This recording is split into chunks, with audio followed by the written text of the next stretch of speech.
Whoa, there's an echo. And there's a bark.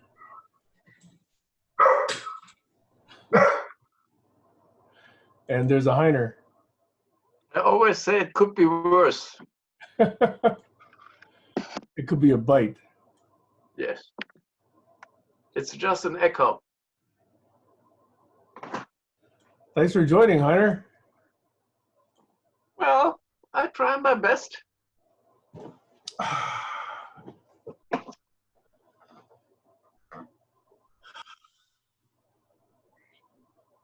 Stacy. Here I am. Jaswinder. Nope. Hello. Trying out a new space. I don't like that. Very Bahamas kind of shirt. What was that, Jaswinder? I didn't quite hear that. I like your shirt. Oh, this one? Very, very colorful indeed. Yep. I've had this for decades. I have some Well, shirts. yes, I can believe that. More like, yeah. It's kind of the 60s hippie movement, wasn't it? I was not buying t-shirts in the 60s, but maybe starting the 70s and 80s, you know? I was just pulling your leg. That's a recent kind of thing. Last 10, 20 years, that type of design. Yeah, this is not from the 60s and 70s, yeah. No, no. Hello, Stacy. Hello, Heiner. Hello, doggy.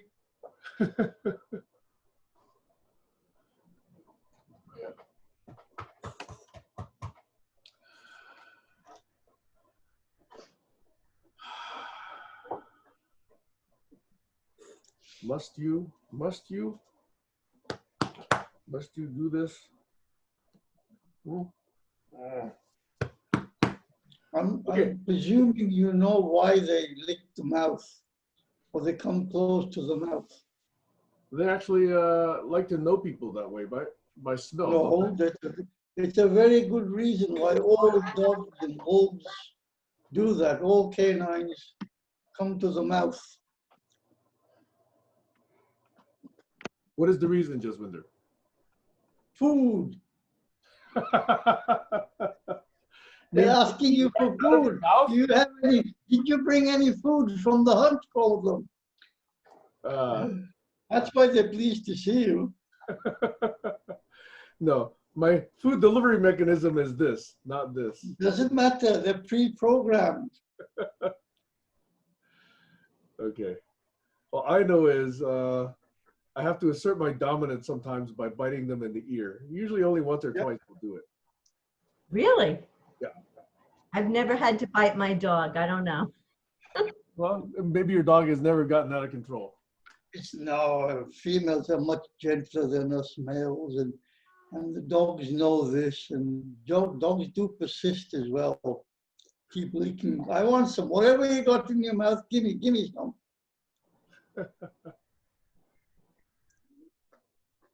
Well, what would you guys like to talk about today? I came with a few ideas, but let's see what you guys have in mind.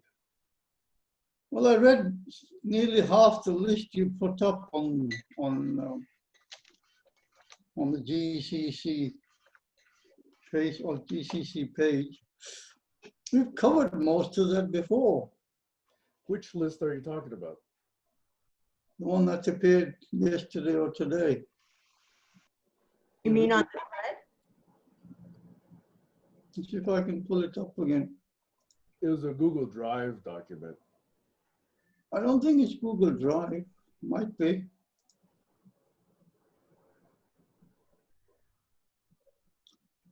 Oh, December the 8th, 2019. I don't know how I ended up reading that. Sorry. Hey, Alex.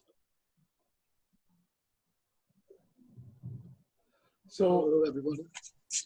The reason I wanted to do that was to remind us why we were talking about focus. But we don't have to get started yet. We're still waiting for people to gather. It's only 2 minutes past. So I believe we're still in idle chit-chat time.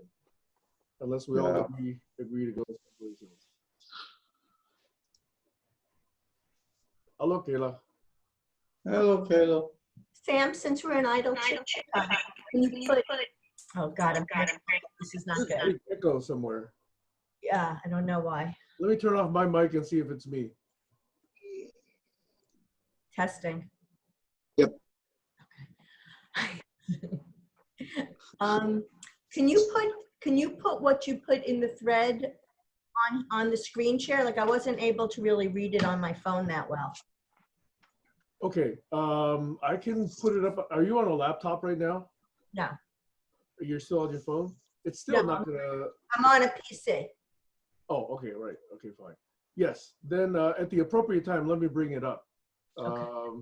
Because otherwise people might be jarred Okay, entering and not seeing people. okay. We've heard that complaint before. Hey, Tees, how goes? Oh, you know what? I could email it to myself. Or if you have Facebook Messenger on your PC, you can just click it right there. But I don't, and I just try to sign in. The website, just you go to facebook.com. I know, but the password, trust me, I tried. Yeah. Old emails, old accounts. It's too hard. Okay. Telegram, Instagram, the young people using all these Every techniques. new app adds to the problem, right? Yeah, well, community of youth impact, Well, community of impact young people. That's what we need. Every new device adds to the problem for me. Every Because- device, every Yeah, password, once every you have app, the every device, website, every browser, all adds to the complications. One button for all devices and apps. Just click send and everybody get a message. Well, we haven't got there yet. Or we used to have it, and then the problem turned into a new Tower of Babel. Hello, Thais. Hey, can I settle? Is it Tees or is it Tice? I want to make sure that I'm not doing it wrong all the time. Gewoon Ties is okay. Thijs is okay. Ties is bad is the most in the Ties? Netherlands. Tees. I'm in England and I prefer to use English pronunciations for all the words that I come across, unless I'm corrected otherwise. Yeah. Including I German words? do apologize for that. It's one of our English traits. It's always okay. So That's Ties a and big Thijs. topic right there. That could trigger somebody right there, Jaswinder. Yeah. I love the variety of pronunciations, so I don't think it should be illegal. Well, since it's people's names, I prefer to get people's names the way they like to hear it. When I came to the UK, very few people could actually articulate Jaswinder as it should be. So they would shorten it to Jazz or Jess or Winner or OAU or whatever.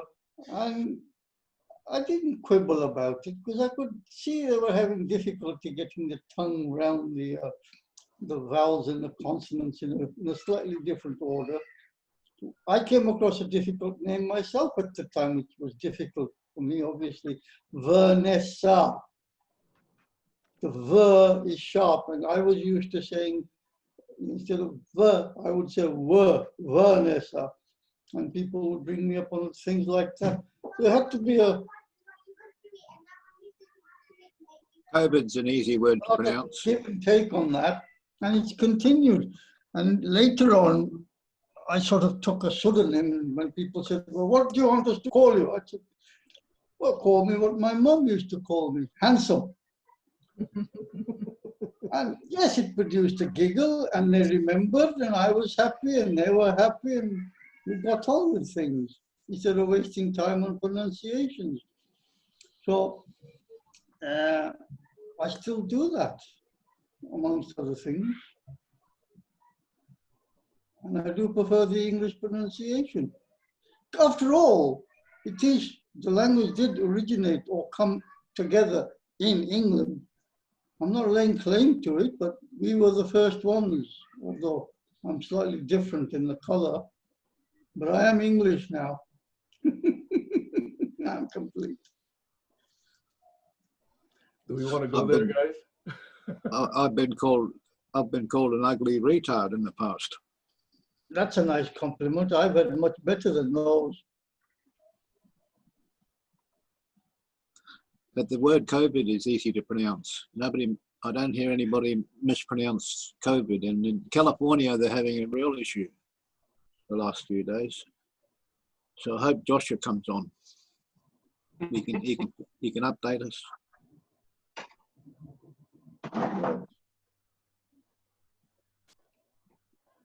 Any other idle topics before we go into either a possible check-in or actually, heaven forbid, a focus topic?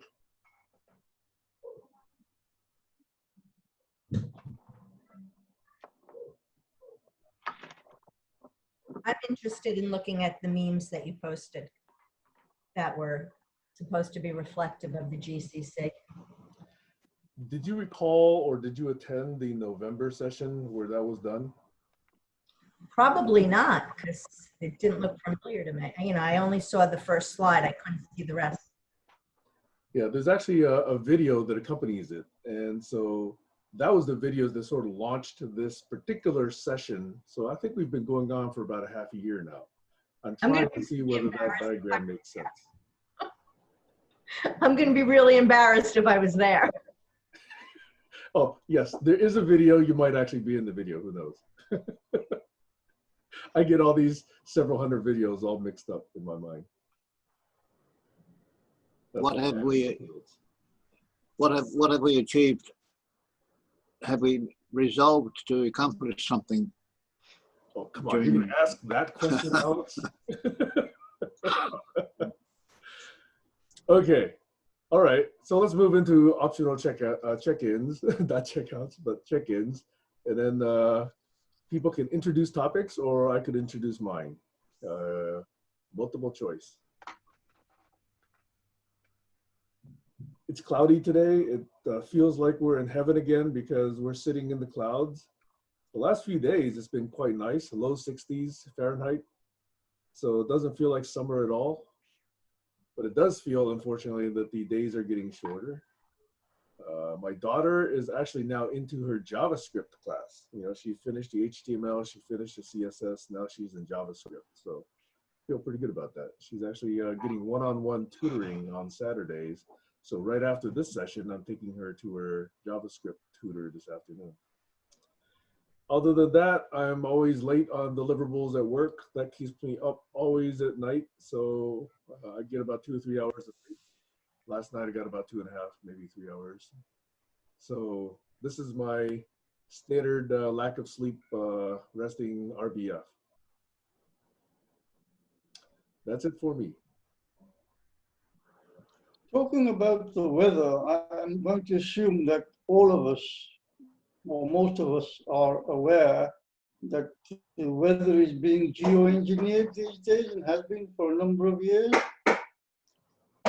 Most annoying at times is when we get a clear sky early in the morning, blue sky, and it's warming up nicely, and then I see the jets passing overhead, spraying, and a few hours later there's the thin, wispy spread of whatever they're spraying, chemicals and water condensing on them.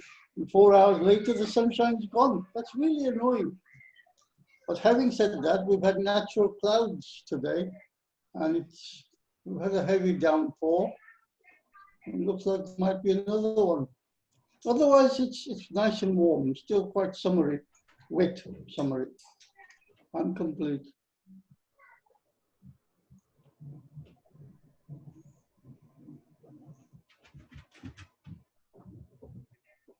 Anyone else?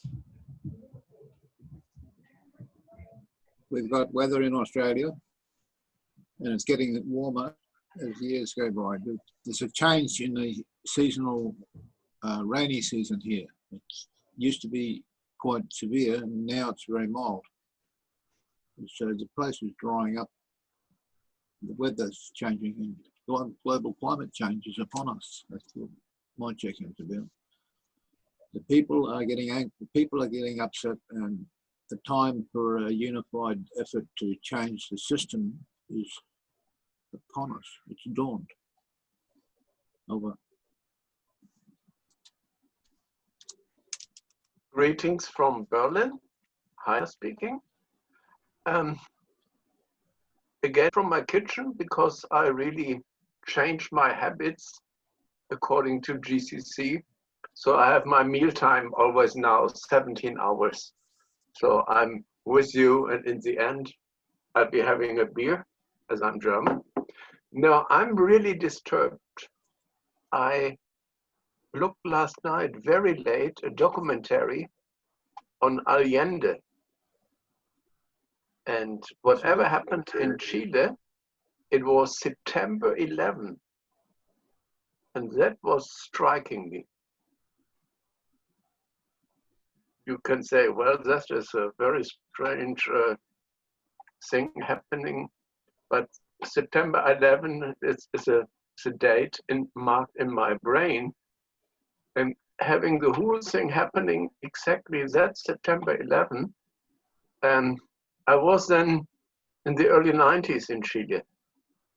And I have seen so many different angles that I slept very bad last night, and I was very disturbed.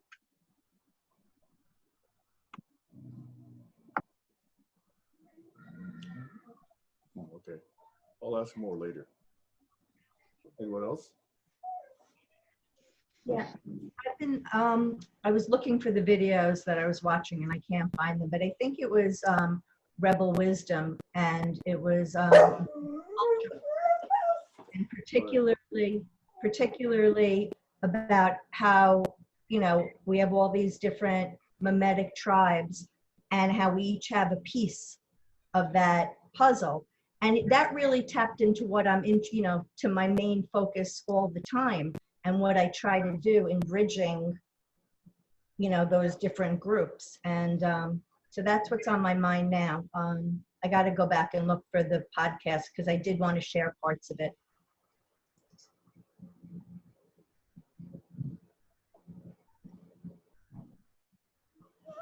Excuse me a second while I let the puppies out. They're getting antsy.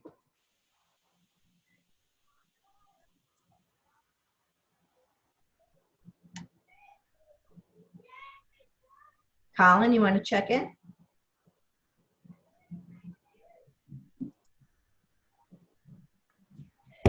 Yeah, I could check in. It's another lovely Saturday. I haven't seen any conspiracy planes in Canada today. I wonder if that's true. I thought it was. Jazz talking about that. I first heard about that. It's an interesting topic to talk about, different conspiracy theories. But the one that disturbed me this morning was on Joe Rogan and Randall Carlson and Grant Hancock. I don't know if you know those guys, but they're very interesting, and they reminded me that we twice a year we go through the meteor belt, and there's a lot of huge meteors in that belt. He likened it to just putting on a blindfold and walking across a 6-lane highway twice a year and hoping we don't get hit. Like, that's real. And then he said the money that we spend on solving that problem compared to the trillions on trying to blow each other up, but the money we spend on this space, how would you say, avoidance, is the amount it takes to run a McDonald's. So I thought, you know, running one McDonald's, that's what we spend on saving the planet that wiped out the dinosaurs. And we're the first set of humans that actually had knowledge and the ability to possibly do something about it. So, you know, that's a really interesting, I guess, theme I had for this morning. Anyway, thanks.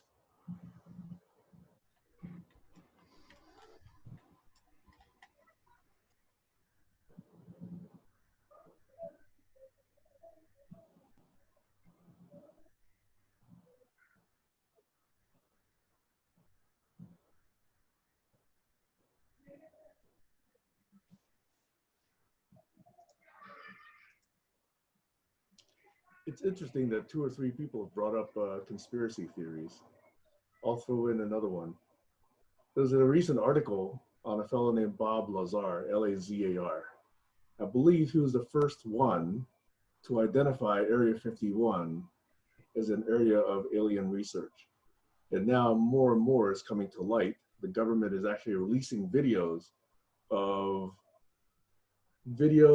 that contain phenomena that cannot be explained by standard technologies.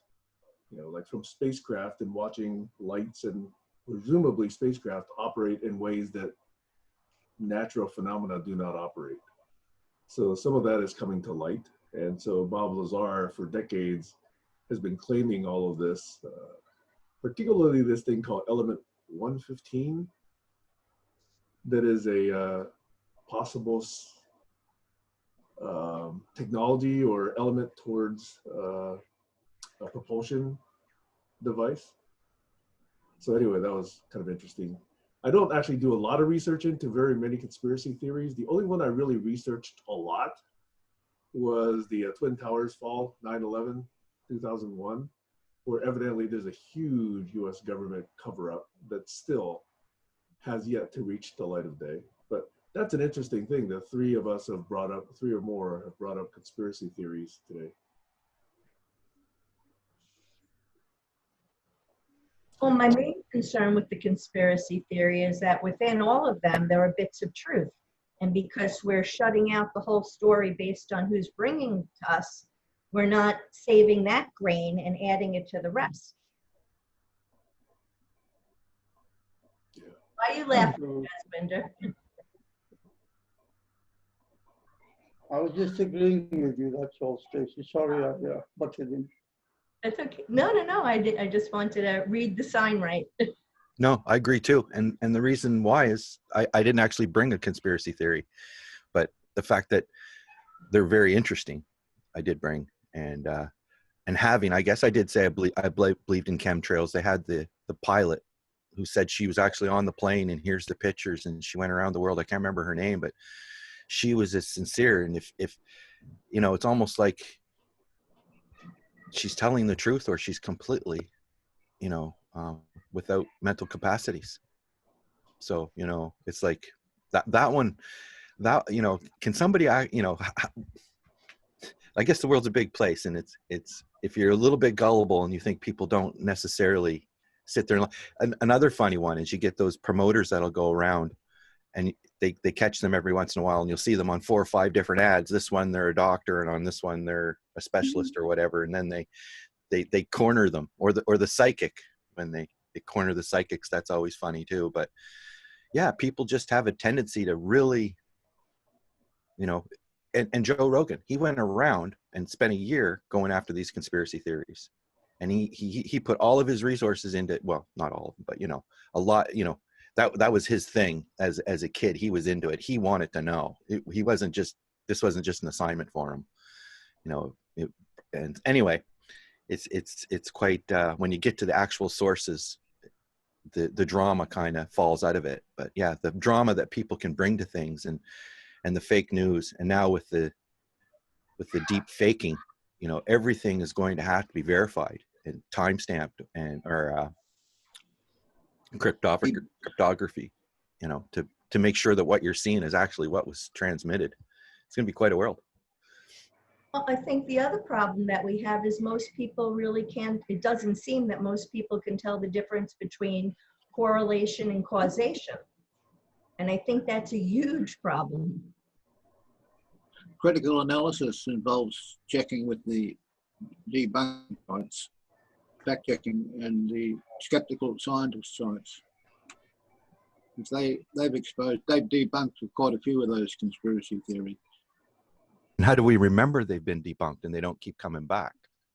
So on one end you got people who are gullible, who causation and correlation, and on the other end you got people who are just bold-faced lying, trying to make money or whatever. Like that Stephen Greer, that guy was an ER doctor, and he's been on Joe Rogan a couple of times talking about these aliens and all this stuff. It's quite a thing.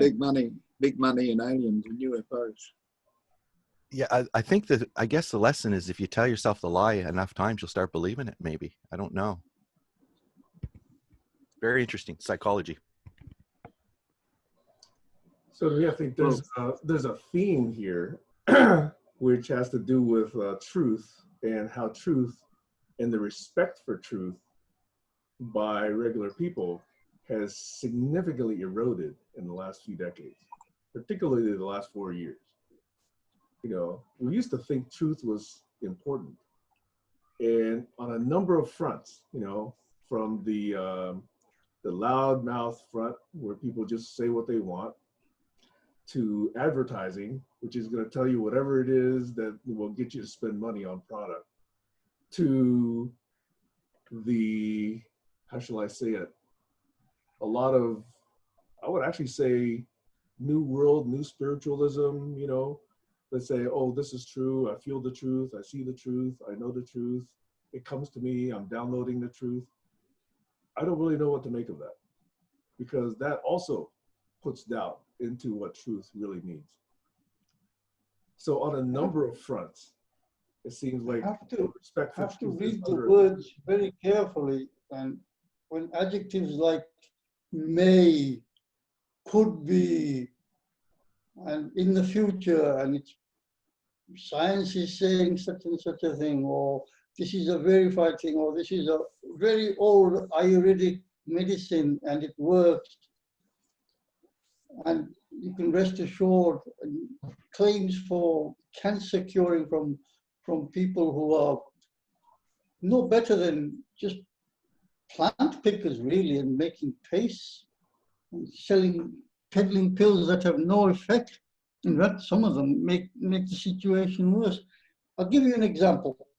Turmeric. Turmeric is currently one of these spices that is supposed to be a cure-all. It's antibacterial, it's antimicrobial, antivirus. It helps. That's the exact phrase I really, really hate. So one of the things I read up about turmeric is that it exasperates the situation in the kidneys, and it actually does produce kidney stones. So if you overeat something, it's dangerous. If you have just the right amount, it's good for you. And we don't know what the dosage is. Same thing goes for things like vitamins and minerals. When I was younger and I wanted to be a lot stronger than I was, yeah, I took vitamin and mineral supplements. And then I found out later that they weren't really needed. And those protein packs that people use, bodybuilders, they need them. They wouldn't be any use to me, but I used to buy them anyway. These are all ploys by the marketing men. We're looking for quick fix medicines and ways of doing things without actually any exertion or effort. And if somebody is offering you that, you want to take it, you want to try it, especially if somebody else says, I use that, it works. Look, we've been using it for thousands of years and look how healthy we are. But in the end, why do we all succumb to something or other? And why is it that some of these things, the first time I ever found out that vitamin A in large doses is extremely dangerous, it will kill you. It really shook me up, that didn't. And I started looking at, well, what were the daily allowances recommended by medical professions? And then I looked at those and thought, I should not exceed those. I shouldn't go above those. Vitamin D currently is being put out, especially in the UK. Nearly everybody is being given vitamin D supplements. And that's been going on for about 4 or 5 years now. Okay, so it does assist the immune system. But 1,000 units per day for everybody? It seems kind of silly. And then when I look at the skies, and they're cloudy most of the time, and especially in this kind of situation where we're not going out, and I seem to think, yeah, we need something like that probably, because we're not getting any natural sunshine. So The news media, I'll skip that, move straight on to members of parliament, the ruling classes. Up until recent times, up until 20 odd years ago, we had no way of checking what they were saying, whether it was true or not. We took their word for it. We relied on our own MPs or the opposition to interpret that for us. And the number of channels on TV were limited and the amount of information was limited. To verify something was very difficult. Normally had to go to the library a few days later and check it all out to see if how much correlation there was between the newspapers and the magazines. It was very time consuming. Today we can sit here and we can ask Mr. Google, and there are a number of fact check websites, and we can check it out. And you can, even if you can't, somebody doesn't give you a definite sort of answer that this is the fact and this is the falsity, we get a pretty good idea of ourselves to make up our own minds. And as I've said before, the terminology used is extremely useful in ascertaining whether this is sounds like the truth or is fabricated and we're being manipulated. And manipulation is part and parcel of almost everything in life, from lipstick to missiles. You need this protection, you need this to make you look better. This will make you slimmer, this will make your eyes more brighter. Sorry, Alex, I've nearly finished. So, yeah.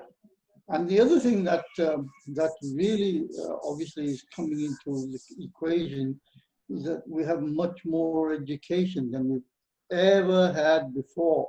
Most of the world is now on 4th, 5th generation of education, where even a high school person who's had 10, 12 years of education is fairly bright, fairly up, and be able to read and understand the language, whichever language they're reading, to ascertain whether this actually makes sense or am I being misled.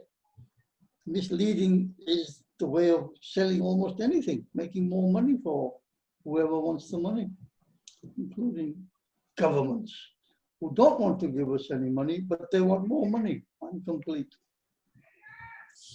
The governments are influenced by the mass media, the mainstream media, the money, big money from advertisers, corporations, that interferes with the government's legislation making.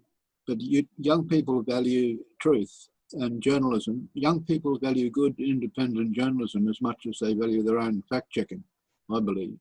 And so you can encourage opportunities for young people to get into journalism and to post stuff on a website. You've got young people valuing truth and young people taking action. So there's where the value of young people getting involved becomes apparent by their actions. Like, how do you give them the incentive? So let me pop up a second. Do we want to continue on this path? Do we want to talk about this? Do we want to talk about conspiracy theories? I mean, part of me says, we've been through so many sessions with individual focus that maybe people would just like to sort of, have a free discussion rather than a focused one right now. But I just want to get a sense here, because if you'd like, we can sort of tie it back into what's been going on, or we can let the conversation flow. I was thinking a little bit of both, because I was just going to try to tie it back in a little bit. I think we've been playing that, trying to get the pile and scoop it back in again, like kneading bread almost. And I see the topic not only to truth, but to survival, and survival of the truth of the mind and the truth of the body. So, we're talking about medicines and trying to survive. And depending on if you're healthy and you just want to be stronger, you might be gullible to try some pills. But if you're actually quite sick, you'll travel the world for a cure. And also the same kind of a thing plays with truth, with the mind. trying, you know, with the deep fakes and things. So I guess it is truth of body and truth of mind. And how do we remember when we find it? And how do we calmly tell people who are heavily invested in some idea when it's important? If it's not important, I say leave the people who heavily invested alone, because there's going to be all kinds of people like, and I take to heart the idea that if you get too invested in something, you will start to look like you need a job. That was brought up last week. And, you know, I thought about that a bit. And I think we all fall victim to leaning in. And if you lean in too far, too much, thinking that you can fix things, then, you know, you might start acting like you're coming with that box of Halloween. If you remember the analogy where somebody decorated an area and they thought they were helping everybody, but they weren't actually helping putting up the decorations because they were causing a fire hazard. And they never involved people, or they never looked to value how important the decorations were to actually hang up, you know. And there's all kinds of solutions. You could have just projected some. It's kind of cheesy, but if it was for make some kids feel happy, it would have been better than nothing. So I don't know. So yeah, backing up and looking at the topic is a matter of survival. And you know, I think very much knowing that we go through this huge meteor field twice a year, November and end of June, I think, right now ish. We just got through it. That's quite a thing, to realize that, you know, the right from the huge cosmic right down to, you know, this group can talk about many things. And I think if we have a focus, if that might be it, trying to survive truth of mind and body. Otherwise, you got a rotten barn. So I Anyway. see Stacy, then Alex. Thanks, Colin. I mean, so I think this all does tie in to the same thing. You know, when Jazz was talking, two things. One is, how much at this point can we trust Google in terms of what information, or, you know, is coming to the top or isn't? When I listen to Jazz talk, and then if it were in writing, let's say, so let's say it was a Facebook group, and if it were a good discussion where people were free to ask different questions and discuss things in a rational way, I would learn more by watching that. And then I could go and I could check whatever it is I needed to check. And this is a really burning issue for me, because, you know, I've been saying for 4 years, like in my private groups, when people would, you know, want to like unfriend people, and I'd be like, it's really important to keep those bridges open for information and to be able to talk. Recently, there were 2 people in GCC that one asked me to comment on their posts, and the other one just blocked me. And it was because I was trying to initiate conversation, asking what I thought were very reasonable questions. And the fact that other people were responding and that bothered the posters, I think says a lot. Somebody outside of GCC just quietly stopped me from receiving those posts because I was asking relevant questions or pointing out things that were inconsistent. And not that I don't believe a lot of the parts that are in there, but that I was attempting to sort out the differences. So to me, the only way to really get to the truth is when you're speaking to people touching different parts of the elephant and they are able to discuss things together. So, you know, maybe I just seem like I'm always focused on the same thing, but that's because to me, that's the root of success. I'm complete. Thanks, Stacy. Alex?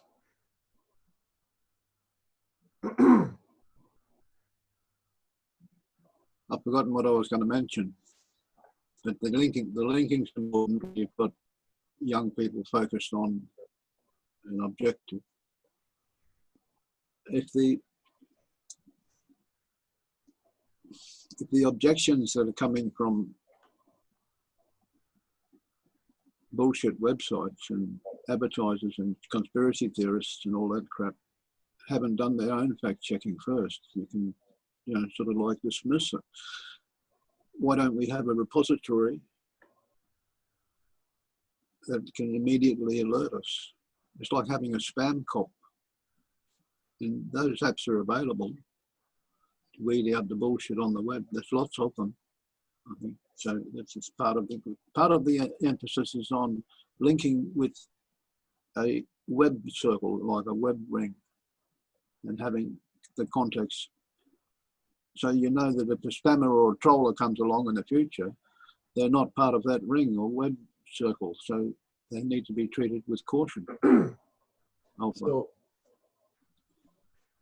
go ahead, Stace, and then I'll go. I'll be quick. I just want to say that it goes beyond that, and I want to just give an example. Everybody that I know, whether regardless of who they support, does not want the United States to become a fascist country. Some people that I speak to see signs of that happening as reflected by the militia being sent in against the protesters. And other people see signs of that happening as reflected in people breaking the laws. So that's like an example of we want the same things, but because of the way information is coming to us, we are interpreting it differently and seeing the problems differently. So I don't think in that case, just fact checking really makes a difference. I'd like to add to that theme too after Hey, you, Colin, I can't see you when you don't raise your finger, and I was hoping to go after Stacy. He said after you. He said after you, Sam. Oh, okay, sorry. I just heard the voice. So the question to me is whether or not we can recover, because we've been very successfully manipulated away from truth. For example, the media, the journalism, fourth estate. In my opinion, that's almost entirely gone. You know, what publication can we trust these days? So we have to use multiple sources and then figure out whether or not those threads of reasoning and evidence and rationale actually hold water, hold meaning and sense. But that's a lot of work, you know, that's active reading, that's active research. And for people who are busy trying to figure out whether that $600 or $1,200 is going to get them another bag of groceries, you know, they're barely able to scrape together enough time to do any research, let alone, you know, do 2 or 3 levels deep. So we got a bunch of people who are relying on mass media, who are hearing the 30-second or 5-second sound bites, and very few reading things like, you know, The Nation or the New York magazine or, you know, The Atlantic or whatever it is that you trust, you know, Washington Post, you know, it's another arguable one. So it's incumbent, I think, on those who have the time, who have the tools, who have the skills to put that network of meaning together. Because journalism used to do it. Did you guys see, by the way, this interview that, who was it? Chris, who was it? Some Fox guy. He interviewed Trump this week. Yeah, And Chris Trump, Wallace. Yeah, Chris Wallace. And Trump was bragging about he could actually recite 5 words backwards and identifying, you know, a picture of an elephant as part of his IQ test. And he was claiming that Joe Biden couldn't do this. I mean, what are we up to now? This is worse than the Idiocracy movie. It's called, they call it juvenilism. But the point is that the truth and respect for truth, and by truth, I include journalism in there, that war against truth and journalism has been so successful that the minds of the populace can now be very easily controlled by those with money and those with access to advertising dollars and hours and hours on mass media. How are we going to get around this unless we have reliable, trustworthy, shared group memory with valid connections of truth to evidence, to claims, and then to decisions, and then to action? I don't see a way around this. You can't just appeal to people and say, this is what is, because what is so questionable these days. How do you get around that? I think Colin was next, and then Heiner, you. I'll let Heiner go first. Okay. You see, this is one of my central concerns. I try, when I go into US media, social web, whatever, Fox and MSNBC and whatever they're called, I try to really understand what they're saying there. And what is bothering me most is you get through the hit rate the next interesting video for you fitting into your slots, but you never get the idea of what kind of document is this? When was it released? When was it released first time? And I was, when I still listen, normally I'm just dumbed down. I don't care, I close. But when I listen to it, then I say, wow, this cannot be. And then only when searching back and back and back, then you find out, well, this was presented 7 years ago, 5 years ago, last year or whatever. And this makes people totally confused because they're getting news which are old. And so their time track is distracted. And when we looked in early 90s, I was by chance being thrown into a World Press Center in 91 in Washington. They were trying to give a datum stamp. So to get the context, the situation, the date, and not just the channel, recorded. All this is hidden. So I think this is very vicious, and this concerns me much, because it's not only that we are a group and we collect some data. If we don't get the logical and temporal order included, then it's demagogy.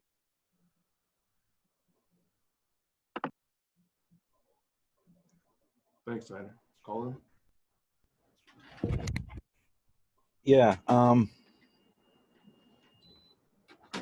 So taking criticism, I think, and looking at the scope of the problem, and also what Heiner said is very valuable and very important. So I'm changing the topic a little bit, but I do think what Heiner said is important to be able to follow the trail of the knowledge or the news article, you know, and how it links to its source, which is very much back to the idea of the original hypermedia web. So, you know, and along that idea, from the large scope to the small scope of an individual taking criticism, to a news organization taking criticism, to saying, hey, you're not doing the news right, can you do the news better? Or to an individual saying, you're not listening to the news right, could you listen to the news better? And I think as well, maybe some constraints have been lifted and some old traditions have been changed. And we're kind of in that whirlpool right now, seeing how it's going to flesh out.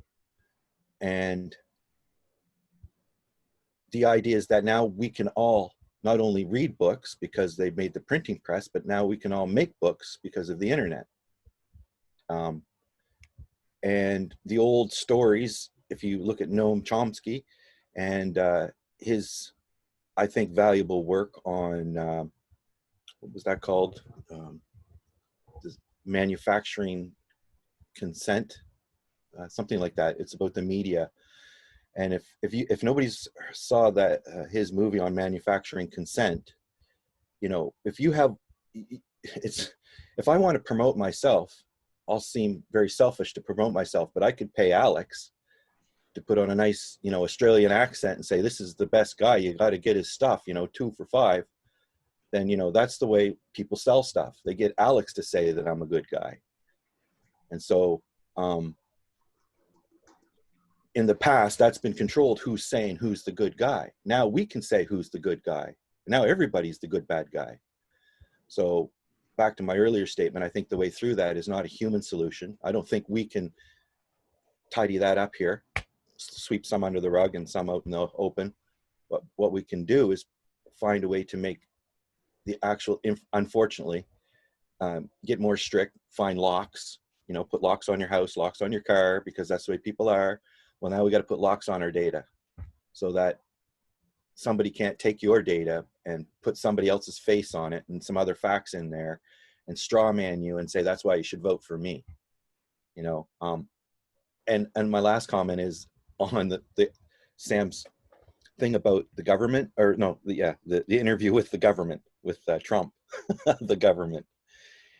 Trump is quite a symbol of how ridiculous. I think the one word I came up for for everything is absurd.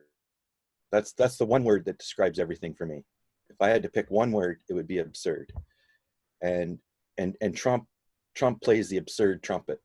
You know what I mean? Like, it is so, it's absurd that he could do that and people could get sucked into it, you know, and it's absurd, you know. So anyway, I don't want to get too far into it, but yeah, it is a big issue.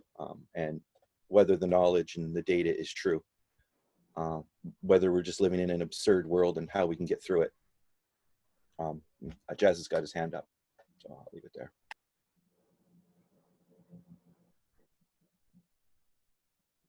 You're muted. Jazz, you're muted.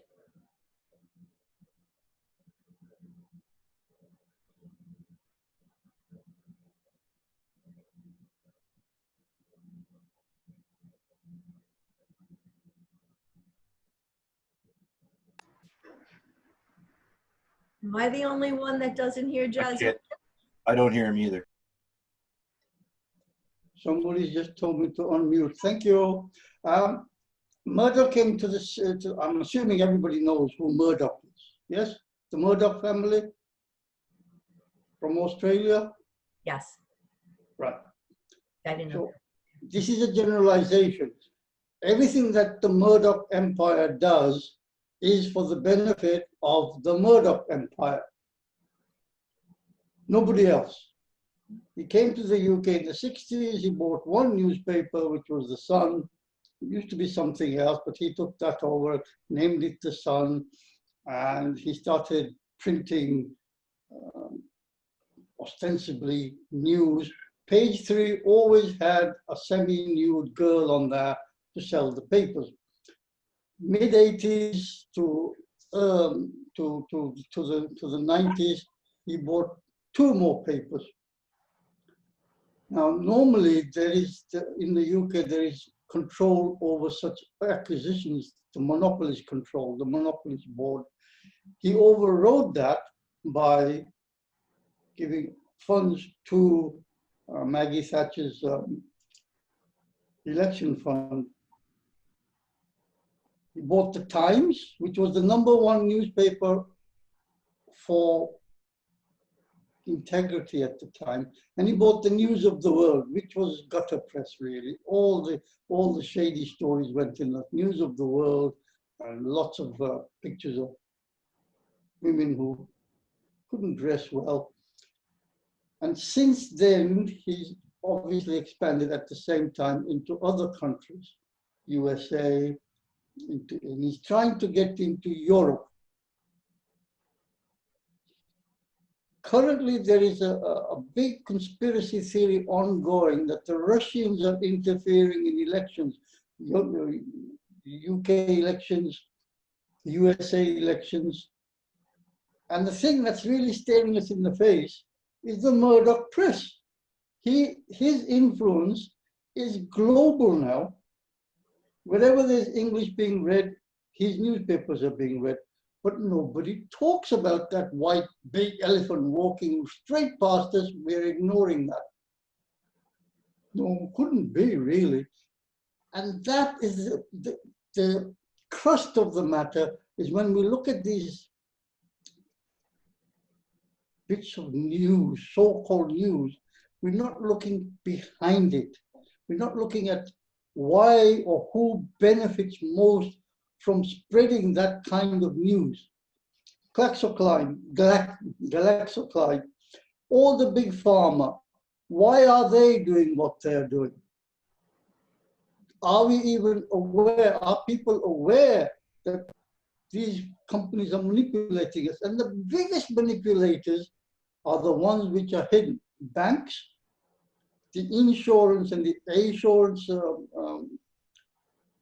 I think they're called service enterprises, really, because they don't have a real product. Their products are hidden, like you can insure your car, your house, whatever. But they make the rules as to how and when and where and why you, the purchaser of an item or a commodity like a house, get to use it, how you live in it, whether you can rent it out or not rent it out. Almost everything carries insurance these days, or assurance. Assurance is your life assurance, is that you pay into a pot, and at the end of a term, you may get a lump sum back, or you get a monthly feed out of it.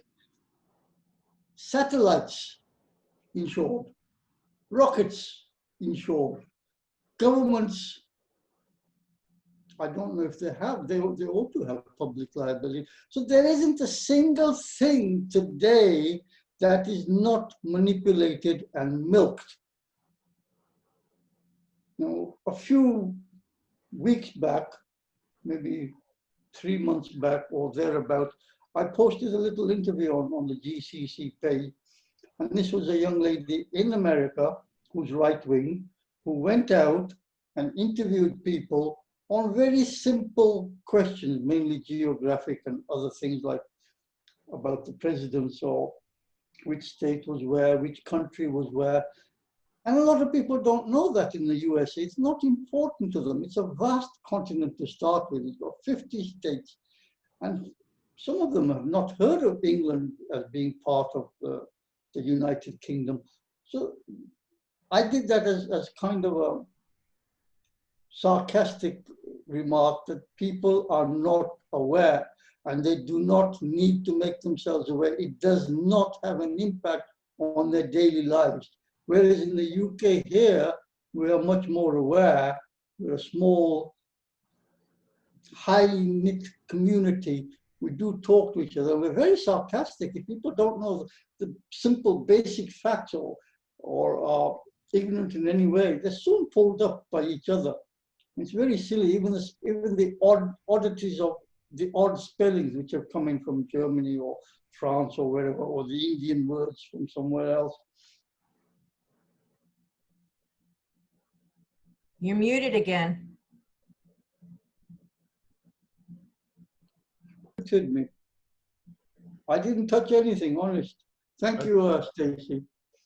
So I must have hosting that abilities. brings me to the vast subject that the newspapers, the majority of newspapers in the UK are right-wing aligned, regardless of who owns them.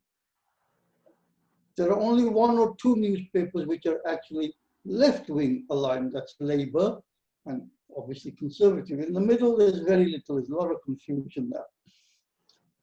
So there is kind of a consensus that if something's printed in the Times or the Telegraph, well, the Telegraph has got a nickname as the Toryograph, so that's conservative. The Times is just the Murdoch's, what do you call it, propaganda sheet. It's a broadsheet, so it's just been named as his propaganda sheet. The News of the World is the gutter press. And all the others in between, like the Daily Mail. I think you get that in the USA as well. The Daily Mail. On Facebook, we do. Exactly. And that's always right-wing. Whatever happens over here, over there, it's right-wing, promoting right-wing policies. So Murdoch, by manipulating governments where he's interested, has built up his business of manipulation. The European regulations will not allow Murdoch to have that kind of authoritative newspapers in the European Union. And he wants the European Union destroyed. So his way of getting into the European Union is to take one country out, that's the UK, and then manipulate a way from there into Europe. Maybe you can take another one out, who knows? what I'm getting at in the long term is that we can have an educated consensus by looking at the people behind the enterprises and what they're gaining out of it. What are they doing with the money? I've heard this phrase lots of times, offshore banks. And they're inshore as well, so that's neither here nor there. Money never stands still. That was one of the things Wall Street put about. Money never sleeps. Where does that money go? Where is it invested? And where does the profit that comes back from those investments, where does that go? We're not privy to these information because we don't ask these questions. You want me to give way, Heiner? Are you in a hurry? Yes, I have to leave. I cannot follow all your long monologues. I'm very much aware of all these people around the media. I have a very central concern maybe for next Saturday, because now I have to leave. I came recently across a name called Sarah Kendzior. I'm linking to her site, and I normally don't have time to look at YouTube, but her interviews being presented in German Perspective News, I read 3 times. We should really look at such women and how brave they are and what they do. Maybe you have heard about them. I keep my audio on, but I have to leave. Bye. Is she the woman from Honolulu? I think she is in the Midwest, but she is very much into autocracies and Russia and the Mid-East and the Far East and high politics. So, Heiner, so I gather you're going to be here next Saturday, so perhaps you could take some of that for focus. But getting back to what you were saying, just it sounds like your point was that with Rupert Murdoch controlling so much of the media in the US and in the UK and probably Australia as well, that we now don't have a way to look behind the scenes and to really figure out who's pulling the strings for all these visible puppets, you know, like Trump. Nobody believes that Trump orchestrates anything. You know, he's a very good puppet. So the question is, though, we can do systemic thinking and try and look at all these things, but we need good sources of information. We can follow the money, or we can follow the influence, or we can follow the churches, or we can follow water, or we can follow whatever it is, anything that flows, and whoever controls it, we know there's power being exercised, and we know there's influence being exercised. In particular, money. That's the easiest one to go after, but it's also one of the most secretive. So you have to go and really dig deep in order to find out these things. And especially with these laws changing from country to country, you're going to find shell corporations that hide other corporations, that hide behind LLCs, that hide behind other things. So, you know, it takes a lot of homework. And with journalism gone, who's doing that work?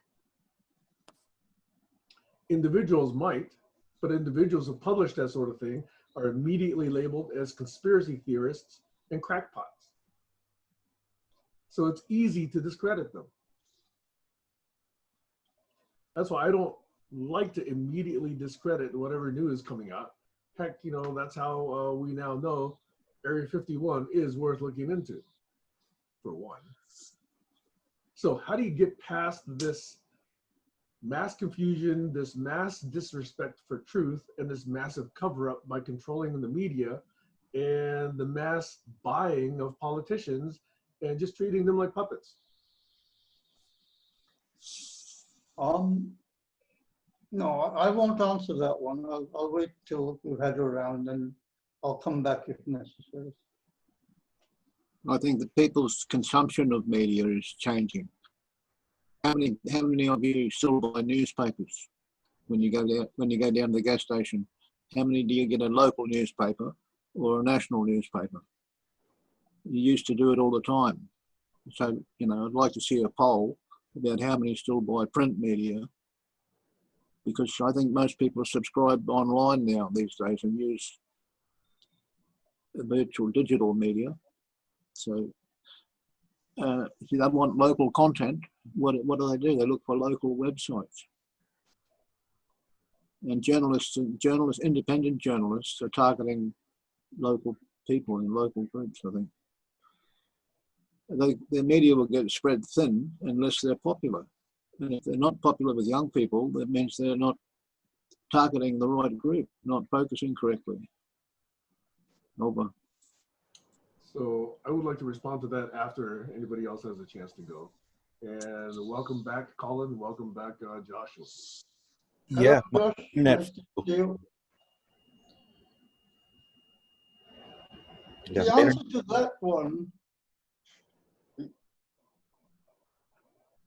to that one, is that the new media which are coming through on social media, the new news outlets, the one I was reading last night, and they're all left-wing people. They've got together and they've put together a website called Dumb Down News or Dump Down News, something like that.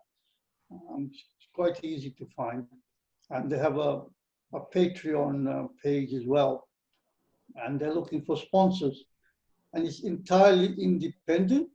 And the people who buy into that newspaper for whatever it is, from $5 to $150 a month, the more money that the individual puts in, the more say he gets on the articles, and become involved on the board as well. So I think that may be the way that the future now holds, is that to compete against the big boys as Murdoch and others, the small person is going to have to pay a small amount of money to get the news that they desire, which is good, honest news as it used to be. Whether that will hold water in the future, I don't know. Whether these news outlets will become corrupted, I don't know. Certainly the BBC, up until 10 years ago, or even longer than that, 15 years ago, up until Blair came into power, was the epitome of integrity. The world over, everybody trusted the BBC. But in recent times, that has gone. Each and every government that's come in has said, if you don't print what or give out what we ask you to give out, we hold your purse and we can destroy you. And that situation has got to go. And as somebody has said, I think it was Alex, yeah, the reader is becoming much more discerning than before. And we have to. That is one of the biggest, bestest products of education, is to broaden the mind, to read it, to look at the choice of words being used. Are we being bamboozled by maybes and wherefores and whyfores and what about you? Or is this article going to give me something? I was reading an article recently, and this is from a scientific paper. Now I realize that there's a lot of competition in paleontology, for example, and I happen to read a lot of that. And as soon as they find something, oh, it's a thigh bone, or it could be this, it could be that, and all these could be and maybes, they have to get that out to lay the claim onto that research. We've found this, we're doing the dig, and we're going to do the articles when we were here first. So everybody else keep away. This disinformation or malinformation just to gain the prestige that it's ours and keep away. You've got to work a way out of that one. Medicine does that as well. You find these wherefores and whyfores. The coronavirus, everybody's coming out every other week now. We found it. We're going to be going to trial soon. And everybody else is saying it's at least 2 years away. Whatever we're doing now, we're 2 years away, at least 1 year, at the very least. But you're looking at a couple of years before we get anywhere near a decent virus vaccine. We know that from experience. Penicillin wasn't developed overnight. It took many months. And then the UK didn't have the capacity for mass production, and it had to come over to the United States and licensed under the United States produced it under license and eventually took it over. So we know these things from experience, and yet we still want the instant go down to the shops and buy it now solution. That is mass marketing misleading us. It's not that easy. And those of us who know these things, we've got to stop calling each other crackpots. Sort of stick together, really. I'm complete. I just have Stacey's next.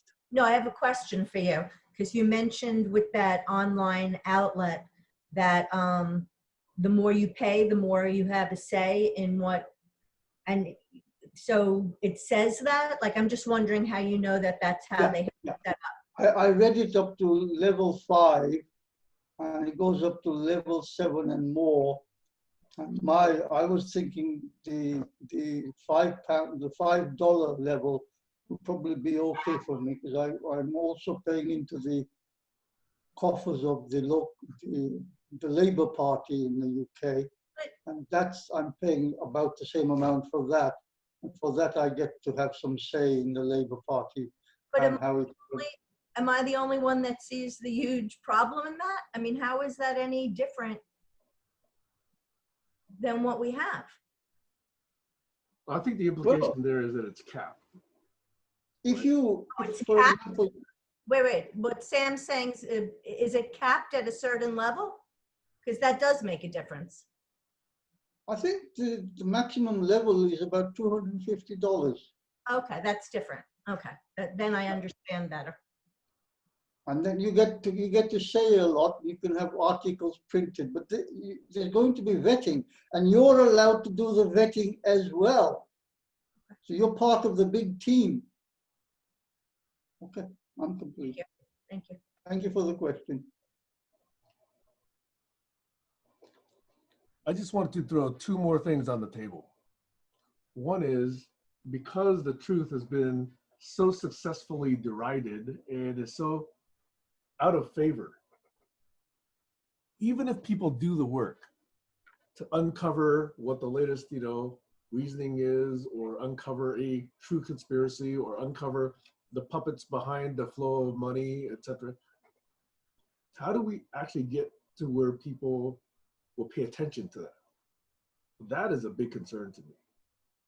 So, the media is so controlled, they control what reaches your ears or your eyes or your nose. And so even if somebody does this work, how is it going to get to most people? That's the one question. The second is something else that came out in the news today. And Alex, I thought for sure that you probably would have jumped on this one. It was an announcement by a company called OpenAI. I don't know if you guys know what this company is, but it's a company that was funded by $1 billion by Elon Musk and various other, billionaires, potentially trillionaires. And what they're doing is trying to take deep learning and apply it to lots of different fields. And what they just announced about 4 or 5 days ago was something called GPT-3, generalized something pre-training data set number 3 or something like that. And they essentially said they ran it on this big flock of computers that, using normal machines would take somewhere around 350 years to run. It took $5 million worth of compute time. And it's startlingly good, the results that they're able to show now. Now, obviously, they only released a teaser video showing what could be done. But they show, for example, someone talking to a bot saying, I want an application that collects this and this and this and that, allows me to do these kinds of queries. And the bot would actually come up with a source code and actually, give you a running app. Now, I will really look skeptically at that, but that's what the video is showing. So it's doing some remarkably smart things. Like, they say that now it's at the level where it passes the Turing test. I don't know if you guys know what the Turing test is. Alan Turing, British mathematician. Basically, his test for artificial intelligence was if you put two beings behind a door and you just let people type at them, separately, can a regular human being tell that this is a human and that is a machine? That's the Turing test. How well can you actually tell that? And this system now does so extremely well, it claims to be passing the Turing test at some phenomenal rate, like 80 or 83% or something. So we're on that verge of that AI thing that you were talking about for 3 years, Alex. I'm still skeptical because I know that these things can't do more than what they have been trained to see in the patterns. The question though is there's like 175 billion parameters that are in this thing, so it's hard for any human to really understand what this network is really doing. But that has really stepped up the performance of deep learning systems in the last week. I thought I'd lay that on the table because now you've got that playing with control of media, and now imagine what happens if people get control of that. That particular software, by the way, those results are not being released into the public domain because these results are so good that OpenAI is afraid of what might be done by people who have, let's say, ulterior motives or not so good intents behind this. So I thought I'd just throw that into the mix here for you guys to consider. Over. Okay, there's a supercomputer crunching numbers looking for gene sequences in virology and medicine. They're looking for vaccines, and they crunch numbers in phenomenal amounts with these supercomputers. They come up with a sequence they're looking for, a short list in a rapid amount of time, and the next thing you know, they've got their products ready for trials. So that's a big change from, like a decade ago when they had, IBM was doing it on Deep Blue.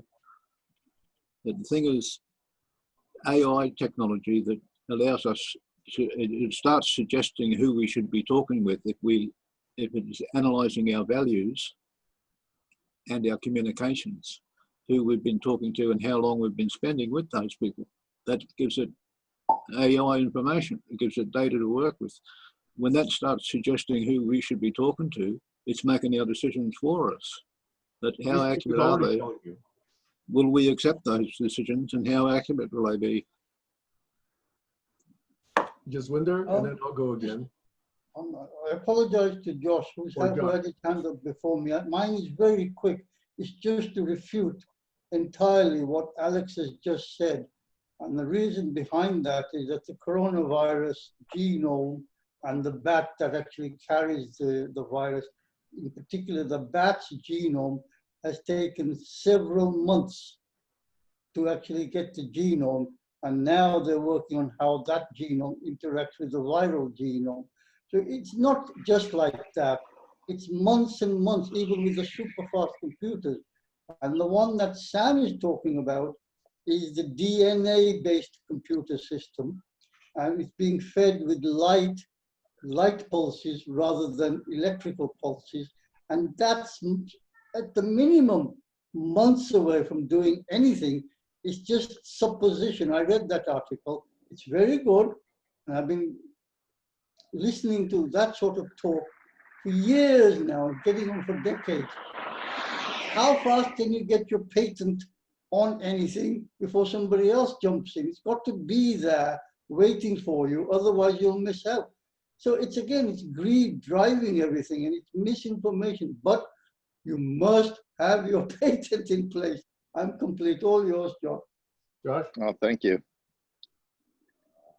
Well, thanks for just having a discussion. I just want to clarify what we're doing here. We are artificial intelligent machines, AKA human beings, trying to figure out things. And the word that I want to bring into the conversation, if it's okay, is discernment. Because without that, we can't find what the truth is without discerning individually for ourselves. And how we go about discernment, I think, is what we're doing here, is we're figuring out what we know, what we understand. And thank you, Sam, for sharing what's going on in the open AI world, because I haven't had a chance to look deeper into that this week. And I will check out the fact that open AI discerned they're no longer going to be open is a big thing. And the fact that people can lie and allow for the discernment process to be manipulated is a big thing.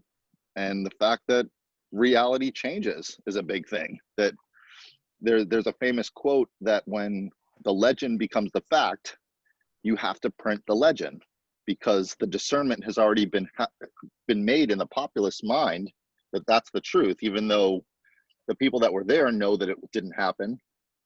That lie has been printed so many times, now that becomes the fact, and that becomes the truth.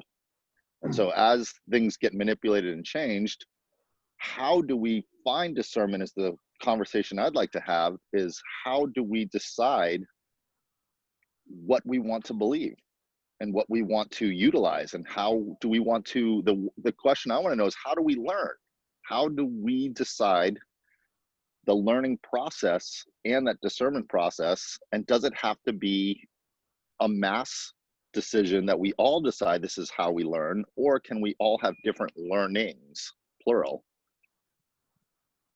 And is it okay for me to learn in a different way than Sam learned, than Kayla learned, than Justwinder learned, or Alex learns? Can we all learn differently? And do we have to all agree that, well, I learned it this way, and so it's that way?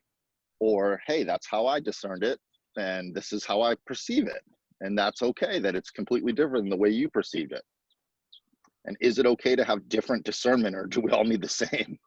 And with that, I'm complete. So I have a notion about that. By the way, Josh, if you want to look at that OpenAI article, the term to look for is GPT-3.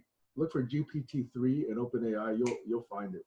And there's already some pretty interesting 8 and 10-minute videos on YouTube demonstrating some of what it's doing.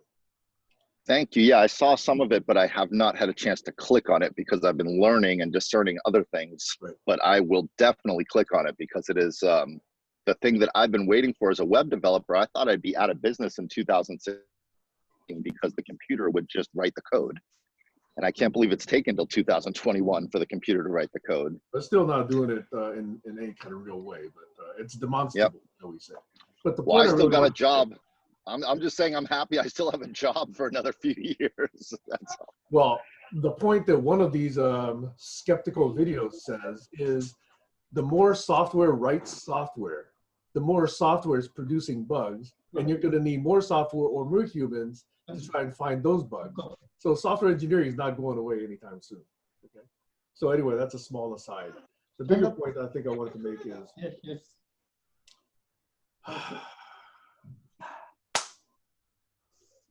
we need some cream to rub I on. went to an aside, and now I forgot what I really wanted to say. The variables. Oh, I'll be back. Yeah. I'll be back. Do you know where the cream is? This winter It's is in the kitchen, box, the first aid box, and it's called analgesic cream. It's a white tube with blue writing on it. Analgesic cream. Maybe someone should mute Jazz. I'm going to mute him right now. I just did, yeah.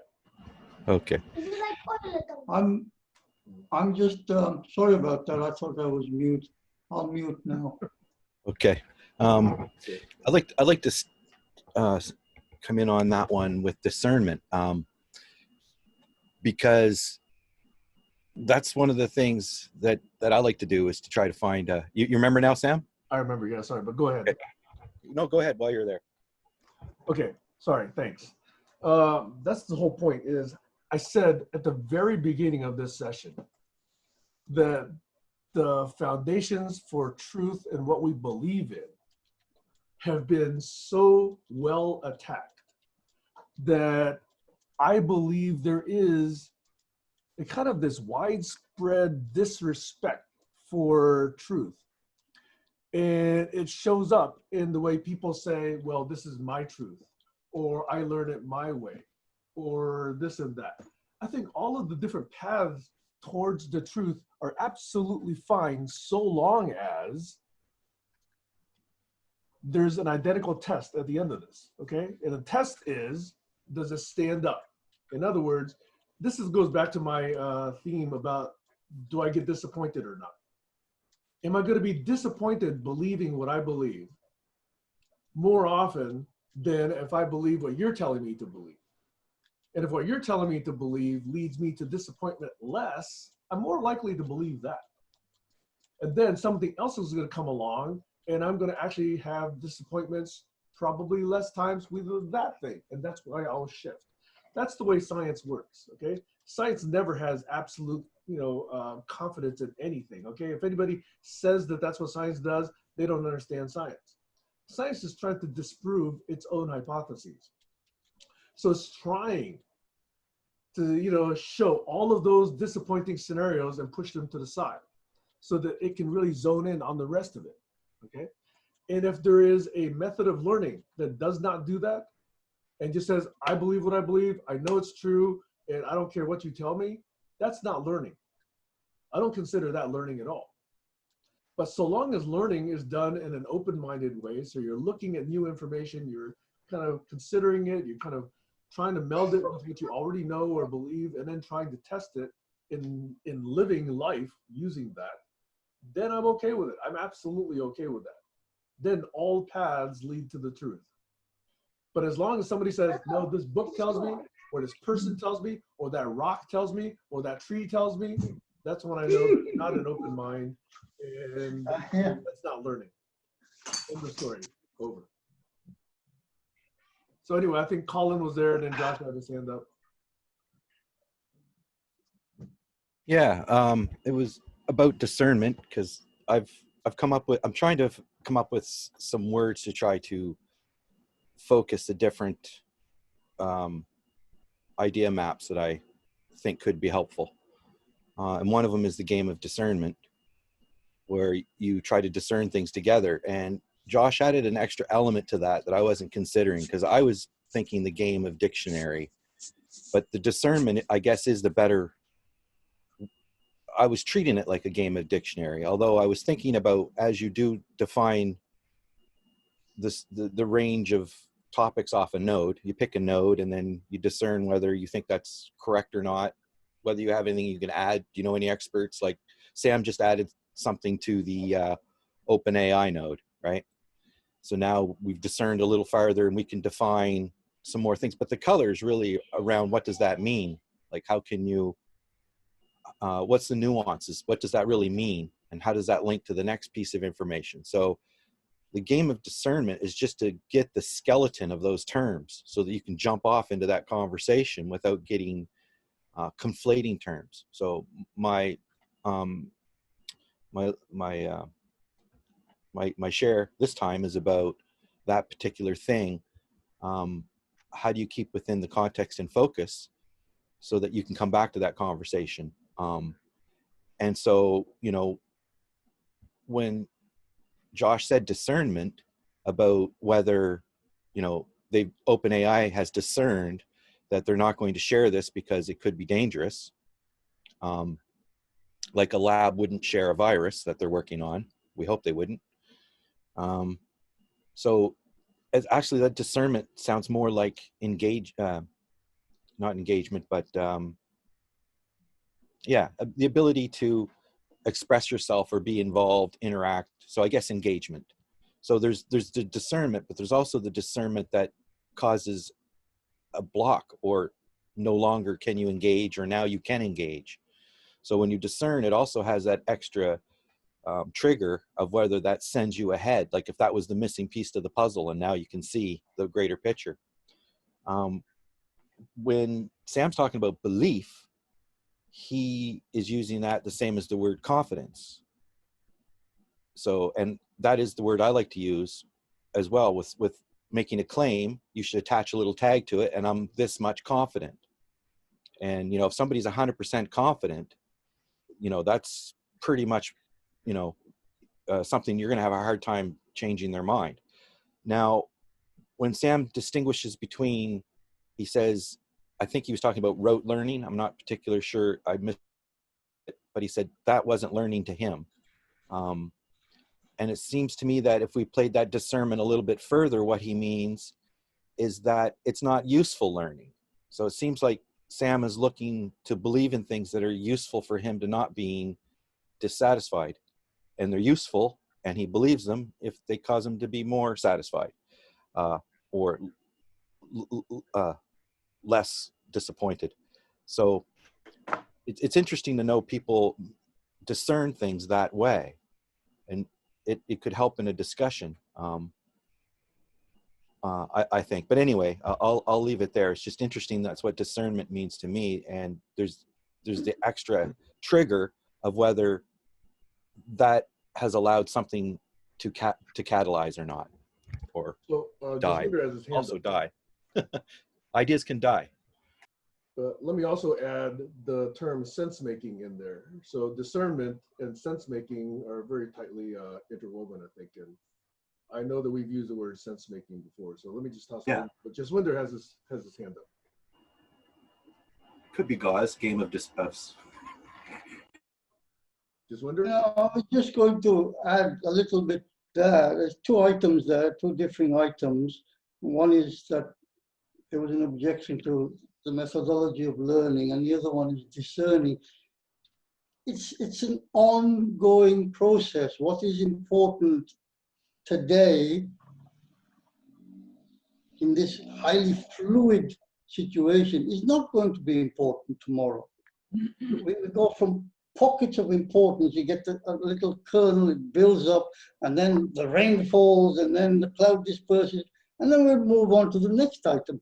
So in between each and every individual, or groups of individuals, or governments, their attention is drawn to various aspects of the same thing or different things. So even if you attach a number of point system, it's of no real value. It's kind of like the stock market. You really have to keep your eyes on the numbers all the time if you want to make any money out of it. If it's going up, don't buy. If it's come down, buy. When it goes up, sell. So it's the same kind of thing with the truth. You have to keep your eye on the ball. The situation we're in now, I apologize for berating this, was because various governments since the Reagan era, Reagan and Thatcher, I use those two because everybody knows about them, changed the rules of engagement in business. Instead of the onus being on the supplier to be honest about his wares, the saying that I remember coming in at the time, the meme was, buyer beware. Whatever you're buying today, from this day forward, beware. Do your homework, check it out. Read the small print. I remember my younger brother saying that to me. I can't remember what it was about. And I disagreed with him, and he said, Jess, read the small print. So all the rules changed. And today we have, how many agreements do we sign every day electronically? We go to a website, we want you to have a cookie, we want to put a cookie on your hard drive. Do you agree to our terms and conditions? Who's read all those cookies? No, me neither. Click. Thank you. And last time I checked, I had over nearly 1.5 gigs worth of on my PC. And occasionally I get rid of them all and start again. It's a big weight to carry. This is manipulation beyond our recognition. We're being bombarded by those in the know. Just because we think we're clever doesn't mean that there aren't people much more cleverer than us, much more dubious. Cummings in the UK, who's an advisor to the government, and no doubt Trump's got his advisors, they're all advising skullduggery to get ahead. And we are the minnows being fed upon. So, gentlemen, us bickering and disagreeing over little things like what is or isn't is just that. It's all fluid. And it's the best system that will come forward out of all this. I don't know who's next. I thought it was Alex, followed by Let me just Sam. interject. I think Stacy had her hand up, Alex, Joshua. I also wanted to say hi to Tyra. Tyra's just joined us. And then I've got something, so we've got at least 4 or 5 hands up.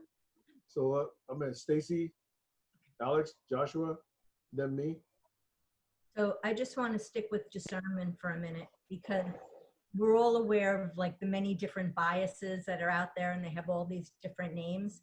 And so I think that one of the most effective, or a really good way to try and develop those skills of discernment, and is to be able to discern in a group of people with different perspectives that you trust, that are trusted.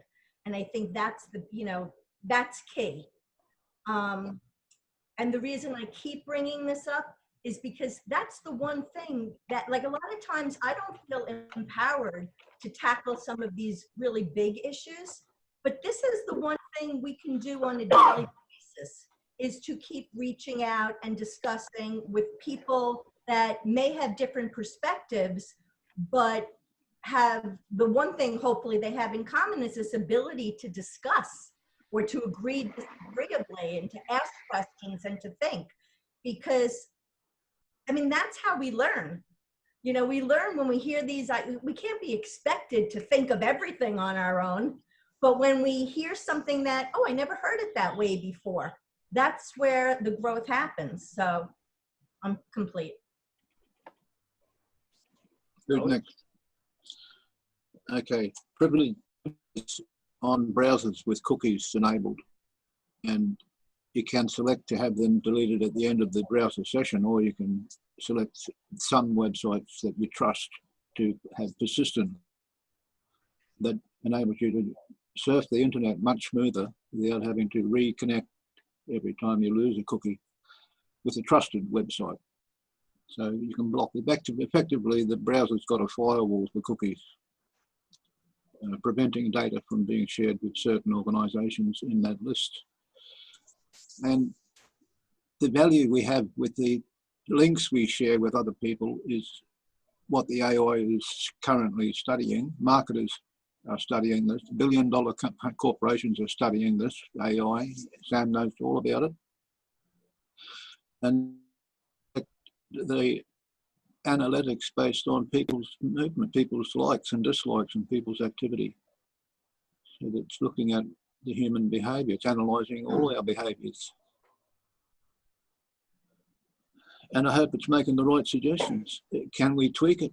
We can tweak our own data. We can tweak who we share it with. So in that sense, we are moderating the AI ability to monitor what we do, if we're smart enough about it. I mean, young people should be coming up with apps that protect their information, only share it with trusted organisations, trusted partnerships, because they know that the big corporations are out there to make a buck. They're trying to get their spam in your face, and their political agenda in your head. So that's where we're at. I think it's all very good and interesting, and something should be developing. If we can focus on this Congress for young people, the Teen Congress Emporium, we can get some people, young people, making suggestions. We need these suggestions to come from the people who will be joining it and running it. We'll only be older people above the limit, age limit, will be only advisory, in an advisory capacity, not able to direct, not able to make decisions. Over. All right, Josh, I think was next, and then me, and then just Winder. Thank you, Sam, for facilitating. I know it's hard with everybody having so much to say, but I just wanted to go back to what Stacy said and what you had said earlier about keeping an open mind, and then also what Stacy was saying about trusting each other with our different viewpoints and leaning into that trust to allow us to keep that open mind. And a friend of mine just recently said she enters everything thinking to herself, I don't know anything. And I sort of question that because she's one of the smartest people I know, but she really meant it. And she really goes into a situation saying, I don't know anything, please share. And I feel like if we all could lean into that a little bit more, we could really do something amazing by really, when I say lean into it more, I heard you say, Sam, you know, if someone tells you that the plants are talking to them, they're, you know, that's bullshit. Come on, that's where I draw the line. That's not open mind. But yet the Science Foundation had a 2-hour talk about how plants are actually able to speak, and that we have the metrics and the ability to understand the signals coming from plants. And there's whole documentaries on that exact subject. So keeping an open mind really means leaning in the way my friend Melanie does, of I don't know anything. And that's a really hard ask. It's a very hard thing to do. And I'm trying to do that here. So I just wanted to just leave it at that and let other people speak so I can lean in deeper. Thank you. Especially for these things called egos. Let me just add that. But just wonder, why don't you go and then I'll go.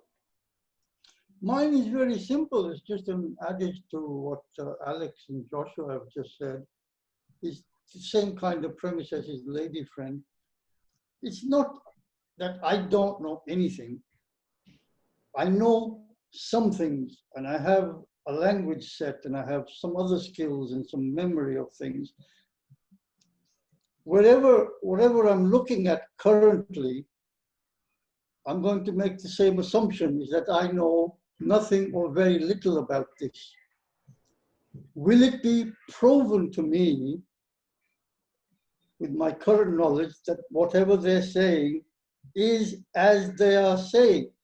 If there are any discrepancies in their descriptions, then that will raise doubt. So yes, I don't know. Convince me beyond a shadow of a doubt, if possible. That is the attitude. So it's turning the whole thing upside down.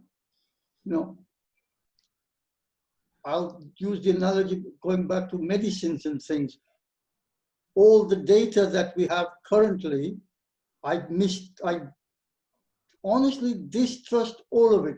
Read everything, even a can of beans. How much sugar are they putting in a can of beans? How much salt? How does that translate, those percentages rather than actual grams? How does it translate? So is it 1 teaspoon, 2 teaspoonfuls, 4 teaspoonfuls? I want to know. We're being manipulated. A glass of Coca-Cola, which is about 400 milliliters, has 6 tablespoonfuls of sugar in it. 6. That's 2 days allowance, minimum. Maximum, sorry. They changed the regulations. Instead of having the actual amount in grams or ounces, they went for percentages, and the greater the percentage comes first. So it's not exact. The E numbers, they don't write what the chemical is. You have to read the E number and then find out what it is, what it does, what are its reactions in the body, or its counter reactions. Do we need it? So yes, turn the whole thing upside down. We're giving birth to a new pattern, new way of thinking worldwide, and it hurts. It really does hurt. I was thinking that this morning. Why does my head hurt so much? Because the pattern of thinking has changed, and I'm resisting adoption, which is very silly of me because I thought I was open-minded.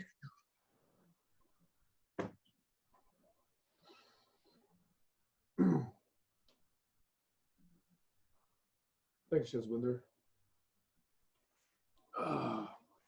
So I wanted to go back to this one point that Josh made about being completely open, as his friend was.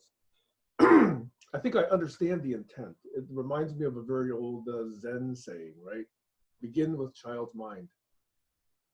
But it also is another reminder of be open-minded, but not so open that your brain falls out. You know, you do have memory. You do have things that you've already determined over time. I think the point, though, is to not be so attached. You know, if you sort of look at the whiteboard of your mind, okay, everything in there should be up there in, like, you know, yellow stickies, right? not with staple guns, not with super glue, not with concrete, chiseled in, just with little, yellow stickies. And if something comes along better, put a better yellow sticky on top, or put a pink sticky on there, But if there's anything staple gunned in there, that's where you're not open-minded. And that's where now nobody can dislodge you from having that one belief.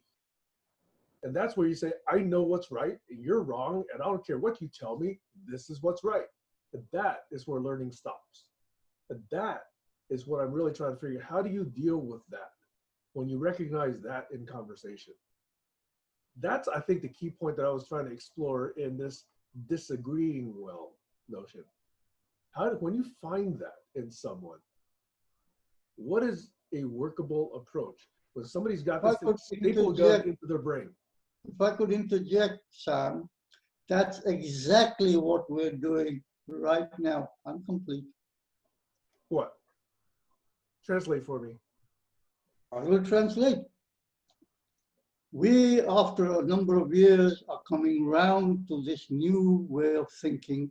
And those of us who were saying, no, I don't want to do it this way, I want to do it that way, we are changing our minds. And I'm including myself in that, as I just said in the last little rant, is that this morning I woke up very early, and I mean unusually early, at least 3 hours before my wake-up time. And I actually got out of bed, came downstairs, put the machine on, had a cup of tea, and I was just listening to the machinations inside. And it was working away. Why was it working so hard? Because I was resisting change. I had become my own resistor. Because it was there in front of me, just turn it upside down. The thinking is old-fashioned now. And I was resisting that. I didn't want it because I was so familiar with the old way of doing things. I wanted to retain that comfort zone. It's not there anymore. It hurts. And change is painful. Once I accepted that this morning with my cup of tea, I went upstairs at about 7, 7:15, long bath, enjoyed that, came downstairs, and I felt much clearer. I'm not the only one resisting, and some will resist for a very long time. I have a niece in here who's 44 years old. She is excellent in a lot of ways, but she resists any change to her way of doing things. She's stuck, and it's changing it a little bit at a time, sometimes forcefully, but mostly now, after a number of years, it's explain it. Remember, she will forget. Next time she forgets, explain it.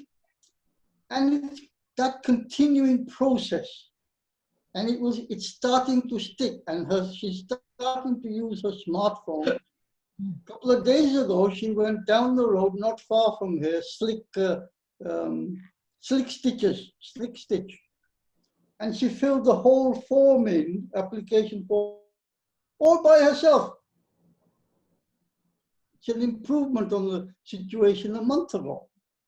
So it's a little at a time, keep repeating it, increase the dosage as the capacity increases, and continue the process.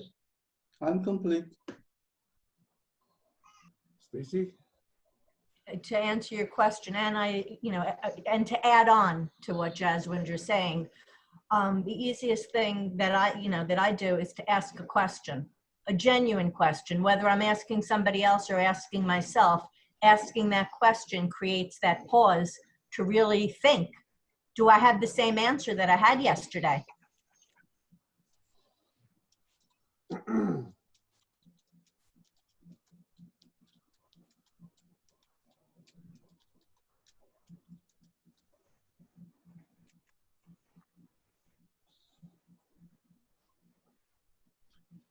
Alex just put up, when am I going to ask them? So if Why does he always have to break the pregnant pause? I was just waiting for that. Well, I broke it because he wrote it. I'm just bringing it to the surface. But first, I would say that you ask the questions yourself, to yourself. and there's no time limit on that.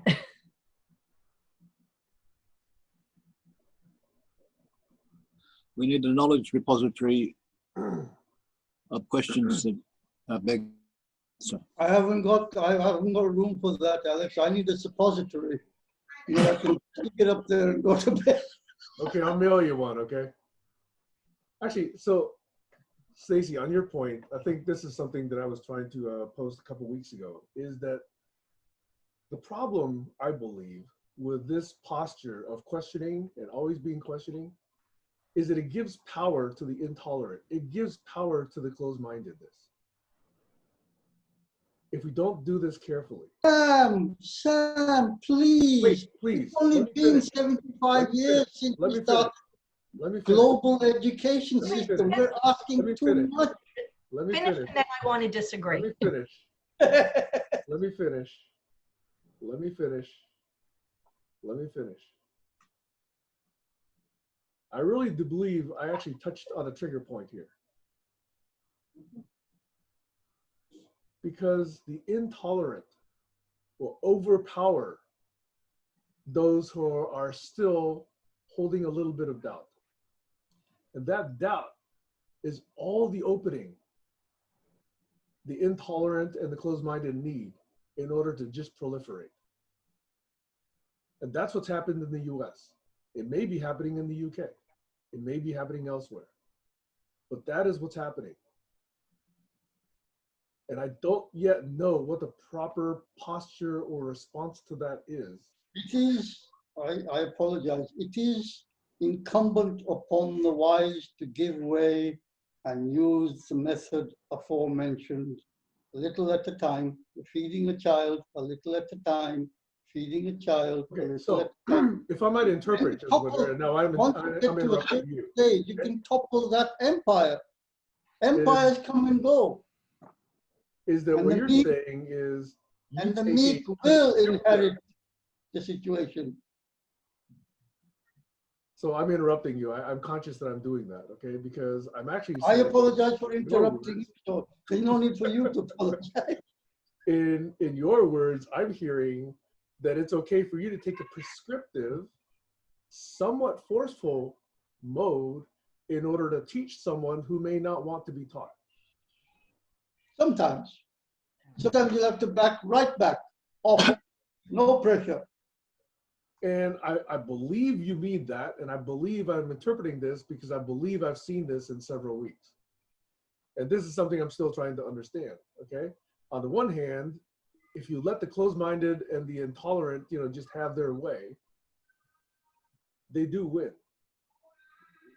But if you take a prescriptive, somewhat heavy-handed, somewhat forceful mode of pushing back at that, then one is crossing a fine line that sometimes exists in society with regard to consent. Stacy's really keen to say something. I do apologize. Yeah, I really am, because I want to push back on what you said about asking a question, giving. And I would like to also finish, but I'll let you go. Yeah, let me just go to that because I want two things. Let me just see if I can remember it all. One is if you just shift your perspective from that one person who you're butting heads with, and you ask the question and you focus on the other people that are watching to see how that person responds, you can do more for those other people, for them to really see what's happening. They see for themselves. And I think that's really important. And to what Jaswinder's saying, that's why I really don't agree with pushing, because I don't believe on giving somebody an answer until they ask for it, because they're not open for it. So I think the combination, though, of those two things, throwing out the question, letting other people see how it's responded to, definitely pushing back if, facts or inaccuracies, but not pushing on someone, because that's it's just useless. Go ahead, I'm done. So let me go back to the theme, because I think this is a really important theme, okay? This one of consent versus non-consent. I do think, however, if we take this theoretical model that we're all adults and that we're all autonomous agents, then there is a cultural norm that says, yes, I will ask for help when I need it. I don't want help unless I ask for it. That is one school of thought. There's another school of thought over here, which is, hey, some of us have lived more life. Some of us have seen more things. Some of us have traveled more of the world. Some of us have read more books. Some of us have actually got more, quote unquote, degrees. Some of us are actually, able to explain things that other people may not have.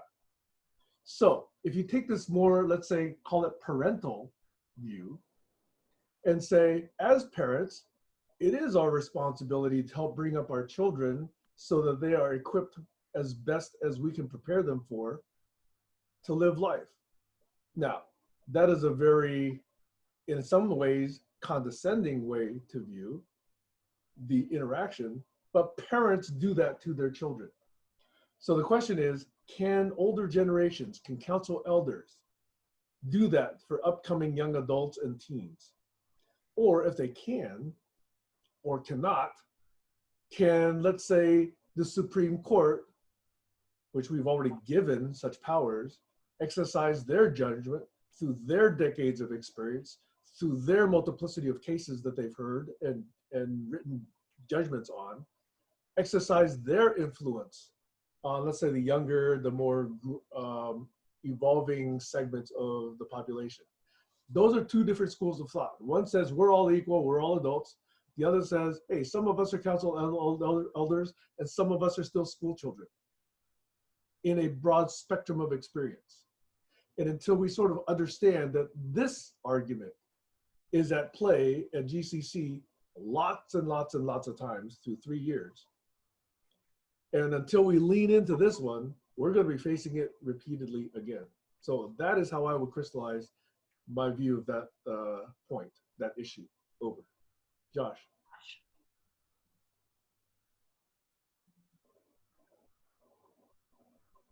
Sorry, I couldn't find the unmute button for a second there. I think that's a really good point, what you're saying. And the word that kept coming up when you're saying it is pedagogy. Is how do we communicate to people that have experience on this planet for a longer period of time with people that seemingly do not? And how do we meet in the middle? And I don't think it's one or the other that we have to concede as much as the sharing between the knowledge. And I'll just put out a really crazy idea, which a lot of people that are Buddhists believe in, is the idea of reincarnation. So what if someone that's younger has read many, many books in many other lifetimes and is coming with that knowledge, and the person who is seemingly the parent in this situation can switch over? And my dad likes to play a game with me. I call him dad, and he goes, oh, I'm not the dad. It's like, oh, you want me to be the dad? Who's the dad here in this situation? I'm pretty sure you're my dad. You raised me, you know, you're my dad. And he likes to fool with my mind and say, no, actually, you can be my dad. And so it's confusing. And at the same time, if we can meet in the middle between the different knowledges, and I feel like it's the job of the older parental figure to be wise enough to allow for the younger person to espouse their understanding of a situation or reality, and then vice versa for the younger person to give the respect, such as a belief called Confucianism, where there's a certain amount of respect that naturally to make society run. What's that? Filial piety is the way it's written up in a lot of texts. You're teaching me. What is it called? Filial piety? Filial piety. Filialpiety. In other words, respect for elders. And that basic construct allows for the elder to make the decision. So therefore, it's like a dance. If both people are trying to lead the dance, it gets confusing. But someone has to concede and allow another to lead. I love your point, and Stacy wants to talk, but then I'd like to, and then please I guess go right ahead. I just want to say, like as Jaswinder was saying before, sometimes ideas change and evolve. And so I think that, you know, whether it's an older person talking to a younger person or a more educated person, the question of what do you think should be followed up with why? Because it makes a difference why there may be a piece of information that you as the adult or the more educated don't have, or a perspective that you don't see. Yeah, I think that's crucial. I think that especially in today's culture, my dad gets a lot of his PC support from my cousins and my nieces and nephews, right? But on the other hand, he's seen a lot of things that have come up through his 7 or 8 decades that many of us have not seen. So if we have this mutual respect, where I can go to my son and he can teach me about Python, and he can ask me about organizations and how, you know, software engineering teams are run. And then I can go to my daughter in Seattle and actually ask her how people are faring on the streets. You know, how can we actually help get them off the streets? If we have this mutual respect that's cross-generational, which is what I'm trying to get with Teen Congress, by the way, then I think we have a good interaction model. I don't ascribe or prescribe to the strict form of saying, you are older than me, therefore I will believe everything and do everything you say. Clearly that's ill-advised. I would not do the same to my younger kids. You know, I would not say, hey, son, you know, Nick, you cannot have an art degree. He went and declared an art degree. That's when I lost my cred as an Asian parent, by the way. He declared an art degree. I didn't say no. Now he's working for Facebook as a software engineer, making more money than I'm making. So as long as we have the mutual respect to have those conversations across these generations, then we can recognize, hey, these people have experience in this field that I don't have. And it may be cultural, it may be interpersonal, it may be communications, it may be spiritual, it could be health, it could be Tai Chi. And that, I think, is what I'm really trying to get, is to recognize that we're all of different experiences, different skill sets, and then how can we lean in when we have these differences? Rather than saying, I'm older, therefore you must do what I say, or, hey, I know more technology than you, so you therefore have to listen to what I say. Those are both closed-minded positions. Over. Just wonder.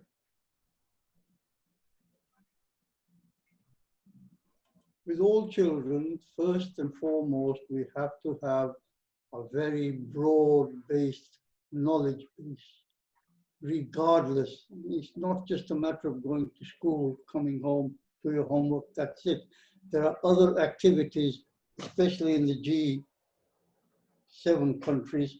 There's the Scouts, there's the Boy Scouts, Girl Guides, sorry, Sea Scouts, Air Force cadets, Navy cadets, all over the place. It's amazing the number of activities, extracurricular activities, and in the school you've provided a badminton, gymnastics, the whole works. Secondly, if I cannot gain my child's respect, it's not the child's fault. It's maybe I'm being too forceful.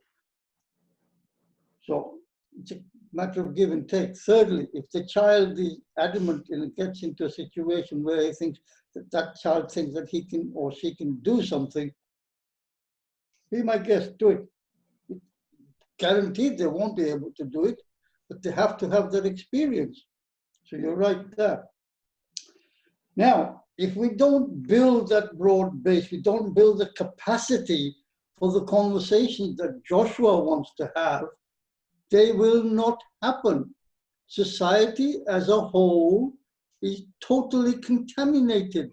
What I'm putting in at home will be changed the next day when they get to school, when all the other pupils get together and they have their little chit chat. Well, that's what my dad said. Well, my dad said that. They will go with the consensus. So it's a matter of input all the time. Thirdly, the punishments that are dished out are really detrimental. A, withholding school tuition is very bad. B, what punishment can we give the children, which is good for them? So if they're naughty, why don't we have an extra space where they're given, they can sit in a corner and work on their own, or go and do some social work in the school or help the teachers. It should be relevant to giving them the experience of what good behavior is, as opposed to putting them in where they're going to get more bad behavior. And that used to be the case under previous governments in this country with children up to the age of 18. But this government, since it came to power 10 years ago, has changed it again. So this seesawing of changes does not help anybody, least of all those that need the help most. So we come back to systems change. That comes down to me having to change again. Is there anything else I left out? Hey, thanks, Josh. Hey, I know it's top of the hour, so let's go Colin, Josh, Alex. Yeah, I And then, apologize. I just got to go. I'm just saying then, goodbye. I'm Go just ahead, saying Josh. goodbye. Thank you, everybody.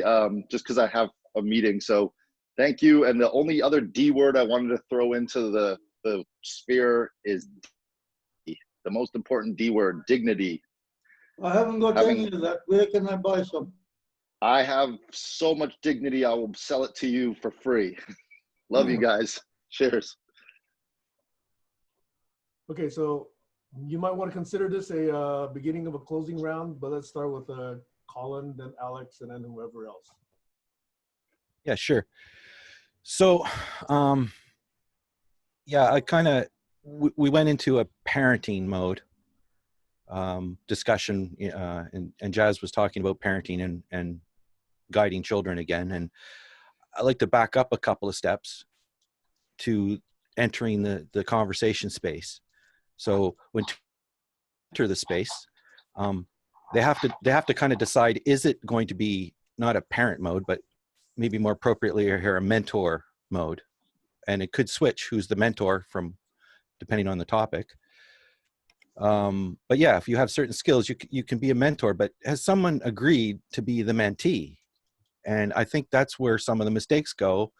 Like if I asked everybody to raise their hand right now during barn raising, hold on, wait for the question.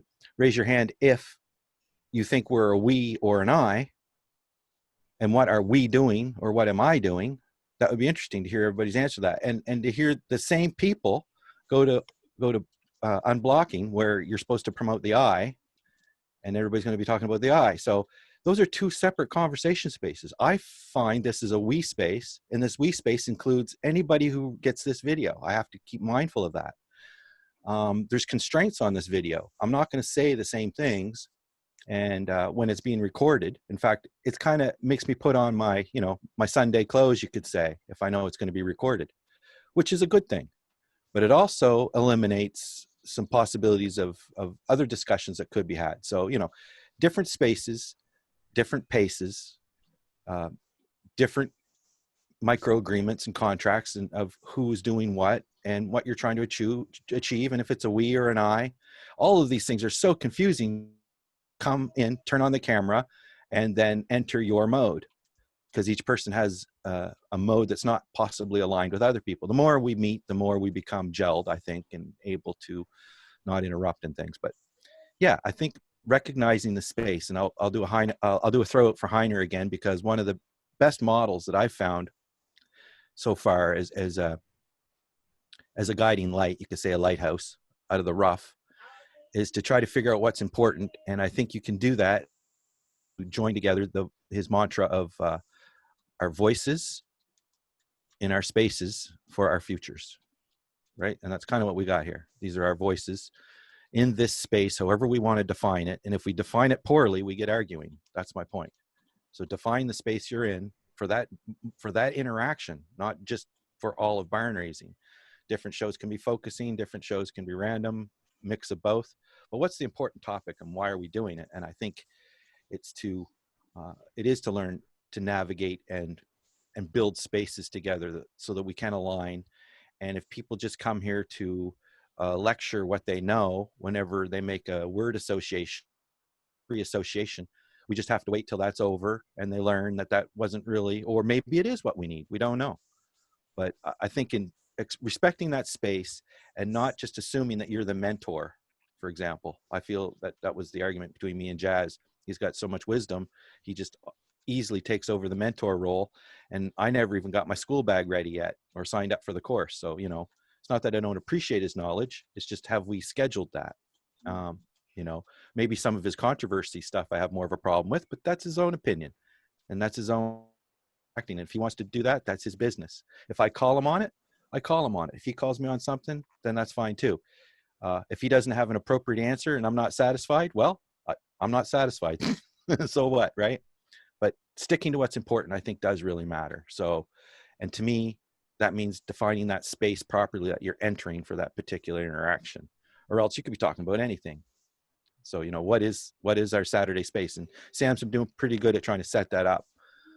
And today he said we're going to have more of a random space, but maybe we can have some focus too. And I think that's great. So I don't know what I are trying to achieve, but it is good to, I think, appreciate that standpoint before you even consider what you're going to say here or wherever. I suppose that's the responsibility for the space. Anyway, I'll leave it there. Thanks.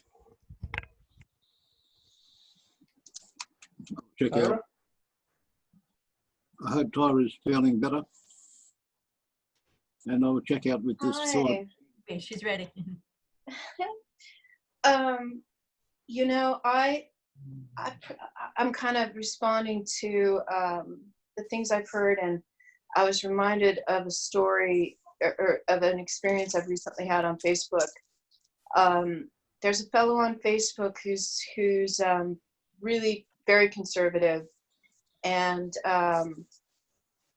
posts a lot of false facts, like, for example, about COVID. Just random things. Recently, he posted a big thing about how Black protesters and liberals were all heading in big busloads to Boise, Idaho, with, you know, suitcases full of bricks and Molotov cocktails to go raise hell in the capital of Idaho, which of course is absurd. And so rather than me saying to him, this is absurd, and you are, you know, and he's calling people to arms. The Black people are coming, the liberals are coming, get your weapons. They're going to burn our buildings down. So I thought that was very inflammatory, and one of the things I'm striving for right now in this climate is to speak up. And so what I did was I asked questions, and I heard somebody say that, ask questions. Where did you get this story? Where did it come from? Could you please post it, please? Well, they weren't able to do that. Where did you get these facts? Please post it. And they're not able to do it, in addition to stories of, you know, COVID has a 99% survival rate. Hey, can you let me know where those facts come from? Because I work in a hospital and they don't have those facts. So I'd like to share it. And so that keeps me out of my fury and the anger, and by just bringing it back around. Where did you get that? A lot of times it becomes very personal. Well, I don't think somebody should be out on their lawn, or, you know, whatever it was. But I diffused 3 very hysterical conservatives, just peppering them with questions. And I kept saying, this isn't about you. I want to know about the facts regarding COVID. Where is that? That's all I want to know. So the truth, and trying to loop back around to it and staying out of my own emotions on it. So I just wanted to and I'm going to keep doing that with it, because I just wanted to delete him and say, you know what, I can't have this ignorance in my life. But I'm using him as an exercise now to frame things in questions that keep me out of the emotions. So that has been working for me. And they have nowhere to go because they don't have any facts to back it up whatsoever. So you just back them into a corner and back them in and insist they define it. And they can't. So anyway, sorry I showed up late, everybody. kind of struggling today, but I just missed you so much that I had to hop in here for a few minutes. Glad you showed up. Yeah. Thanks for joining So us. thanks. Alex, did you want to go? Were you next? I just wanted to mention in checking out that the fact that we can show up together and discuss these things on the GCC side is giving rise to the subset sproutings that happen, the initiatives that make it to the top 10 list or the top 5 list over the past 3 years. And I'd like to see what they are and what order they rank in. Do we have to vote for the top one? Or would it be obvious if the top one is over? Well, maybe I'll go right after you then, because those was kind of the materials I had posted to kind of seed a possible conversation here. And I'm glad, we actually had a lively discussion. So I'll remember it for next Saturday, okay? And that is in September of last year. Some of you weren't around then. This group had already been going for 2 years. So at that time, I issued a poll that said, what are the key subjects that you think, are crucial to our conversations here? What are the ones that the others seem to orbit around? And which are the ones that we should concentrate on or would want to if we wanted to actually come to a good mutual understanding around a lot of this? So the results of that poll, I presented in one of these sessions in November of last year. And that's the video that I sent around to the barn raising group. Tyra, I don't know if you're a member of that group, but if you want to be, I can add you to that group. Kayla, I think you already are, so you probably got that video. So that video was accompanied by a deck of material that sort of said, here's the survey, here's what came out of the survey, here's what I took out of the survey, here's my interpretation of what came out of that survey, and this is the story I can tell using the results of that survey. So that to me represents a story arc for barn raising here in GCC. And that story arc, especially the last 6 or 7 months, is what I was suggesting we revisit, because that, for me, puts in context why we've been focusing on focus for the last half year, approximately, maybe 4 months. And that focus on focus, for me, is so important because without being able to focus, we obviously then would be unfocused, and then therefore people get these impressions of we're not doing anything, we're repeating the same conversations, this is old territory, I'm not, welcome here, you're not worth spending time on. All of those things come out when we don't have focus. And I've heard all of those, okay? So to me, that focus allows us to then have the conversations to say, where else do we want to focus? Where else do we want to co-vision? What other ideas do we want to bring into the mix? And what do you want to do to live the rest of your life apart from these conversations? What do I want to do? And potentially, what could we do together, one-on-one? And maybe that one-on-one starts becoming one-on-one-on-one. And maybe it grows from there. And that is what my vision or my thought could be for one trajectory of barn raising. Because once we have that story arc and we know where these key pods are, these key ideas, these key lily pads that we frogs seem to land on, then we can sort of see, okay, what's in the rest of the lake? And how does this, put together, and what other pads can we jump onto, and then, create a path from there. So that's a conversation I'm hoping to have either next week or sometime soon, because to me, all of this has been in context. It's been part of this larger picture. And so I'd like to sort of revisit that just to see if that's shared. End of context. Over and out. Well, that's done my checkout for me. I'm on the mark. I don't know if there's nothing really to add, and we're going to continue this next week. Everybody knows what we're going to be talking about. that's my check-in. Thank you. I really enjoyed it, and we'll continue the process. Nice seeing you. I'm going off now, so I'll leave it running so I can get a recording of the whatever. I can't do that. No. Okay. Bye. Thank you very much. So I think this is an unusual day. We haven't heard from Tis hardly at all, Kayla hardly at all, Tyra once. Anybody else want to check out or have their check in and check out? I thought Kayla was going for that button. Her thumb's right there. Her finger's right above I it. saw her shoulder move. Oh, she hit it. She hit the button. I'll be very honest. I've just busy. So if you see me in and out, It seemed like you had a pleasant visitor. I've had 4 pleasant visitors. You know, and I love this discussion only because it just went so many different directions. And when it comes to the truth and the media, I think people are just kind of, I can identify with just the busy person out there. There's just so much crap in your own life, you know, that very few people have the tenacity or the desire to think outside of the box because they're too busy putting their head down and just trying to make it through the day. So you have to have that mindset, that desire, and that mindset and that discipline to be able to say, hey, there's so many truths out there.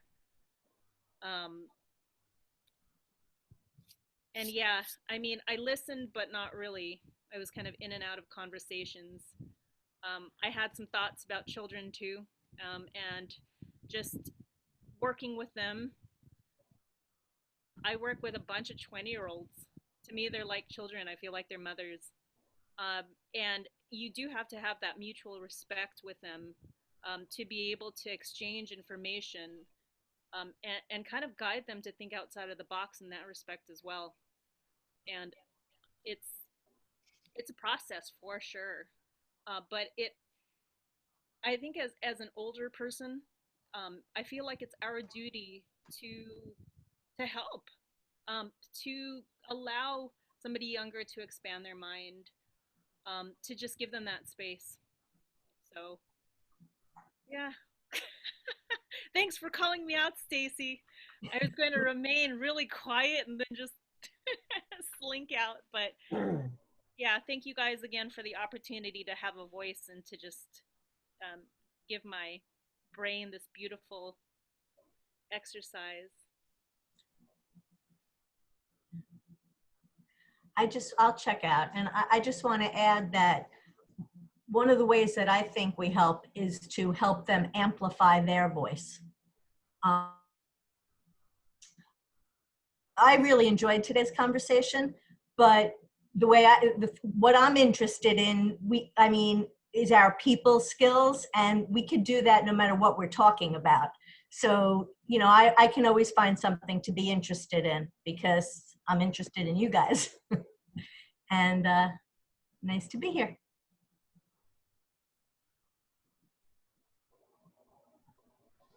Anyone else? Going once? Going twice. Sold for $1.50. Thanks a lot for joining. See you guys again next week. Bye for now. Have a wonderful week.